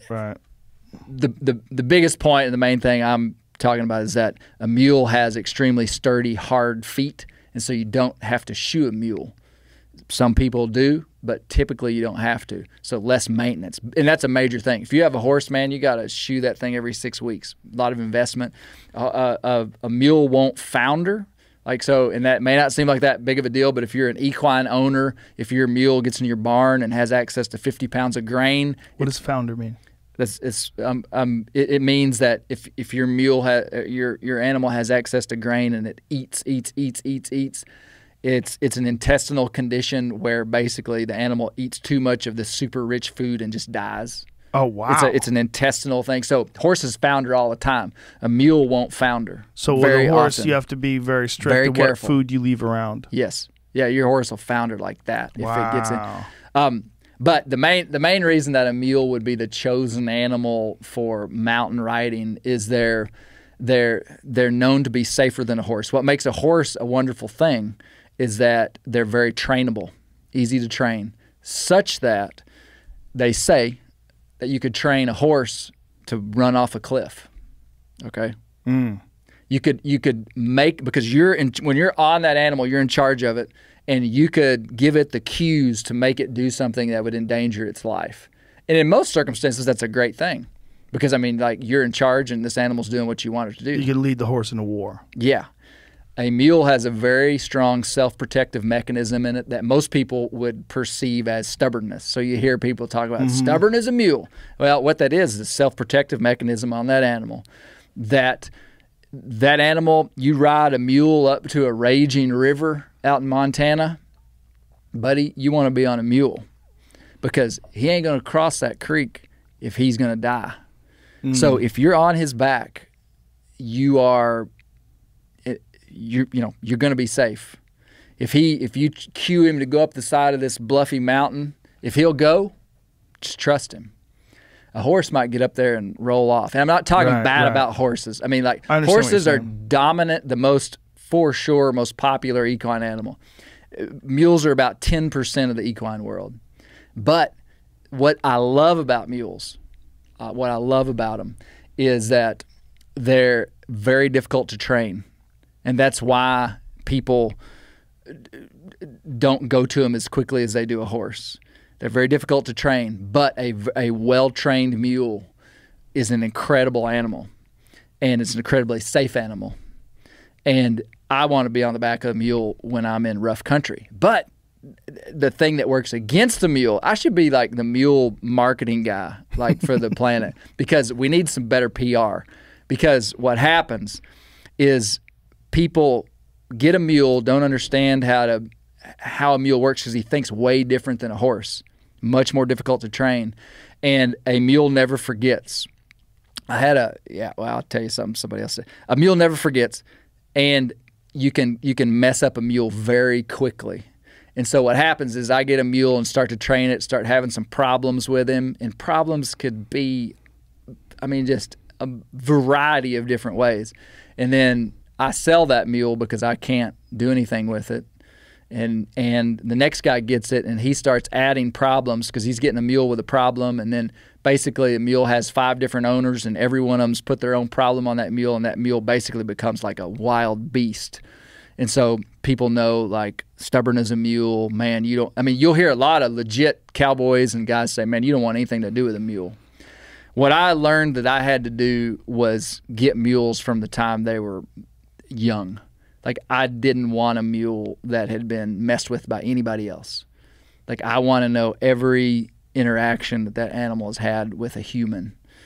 And I've had a lot of luck with that in training these mules. But no, I love it. It's they're safe in the mountains. And the reason I want to ride mules is to get deeper into wild places and stay longer, And there's some romance involved in it, which I have zero shame over. Sometimes when I ride mules with Ranella, he's like, "We could just walk." He accused me of like kind of liking the romance of it, and I'm like, "Yeah, of course I do. Of course I want to ride a mule." But there is some real function, and he likes riding mules too. He's pretty good. And that was the thing that across the country, the early settlers, they rode mules very often, right? Yeah. Because they knew about this a long time ago. Yeah. So Wild West movies. There would have been a lot of mules involved. Yeah. And articulation of the feet. This will close my spiel. Okay. Mules have the ability. They say that a horse is able to understand where his front feet go, but his back feet just kind of go wherever. Mm-hmm. This is anecdotal. A mule has like great articulation in his feet, both front and back. So he's able to very much so pick where he puts his feet. And I mean, I see that. That's the reason they're like a four-wheel drive horse. And when you raise mules specifically for use in hunting adventures? Yeah. How many mules do you keep? I've got 4 right now. But I'm not in the commercial mule business. Right. Like I'm not like selling mules for anything, Is that a big business? The commercial mule business? Man, COVID, just like everything, has sent the price of mules through the roof. Really? I mean, I don't know if it's COVID, but my mules are probably triple the value of what they were a year ago. Because people want mules now? Yeah. Maybe it's just because they're cool now. They kind of go in and out of vogue. Oh. There's cycles in the mule world. But world. hunting accelerated during COVID. Yeah, but that's not – the primary use of mules is not hunting, I would say. It's farm work? Recreational riding. Recreational riding. Just in general. Interesting. Yeah. Most of the equine world is recreational riding. But then outfitters out west sometimes have big herds, big stocks of animals. So the mule trade world is there's trainers all over the country, and there's great Western mule trainers. But there are a lot of trainers in the East that train mules year-round, and then they take them to these big mule sales in the Western United States and sell them for big money. So this is a secret I will let you in on.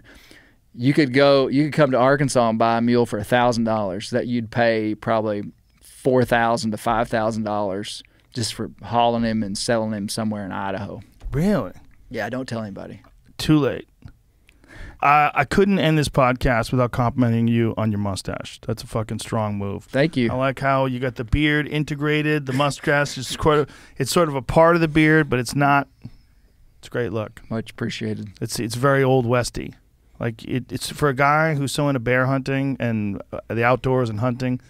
You got a perfect mustache. That's all I have to say. Thank you. And I appreciate talking to you, man. It was really, really enjoyable. I really Thank do. you so much. And I'm enjoying your podcast very much. It's called Bear Grease. It's available on everything, right? Spotify, iTunes, all that. Thank you, Joe. Thanks, Clay. I really, really enjoyed it. Yeah. All right. Thank you. Bye, everybody.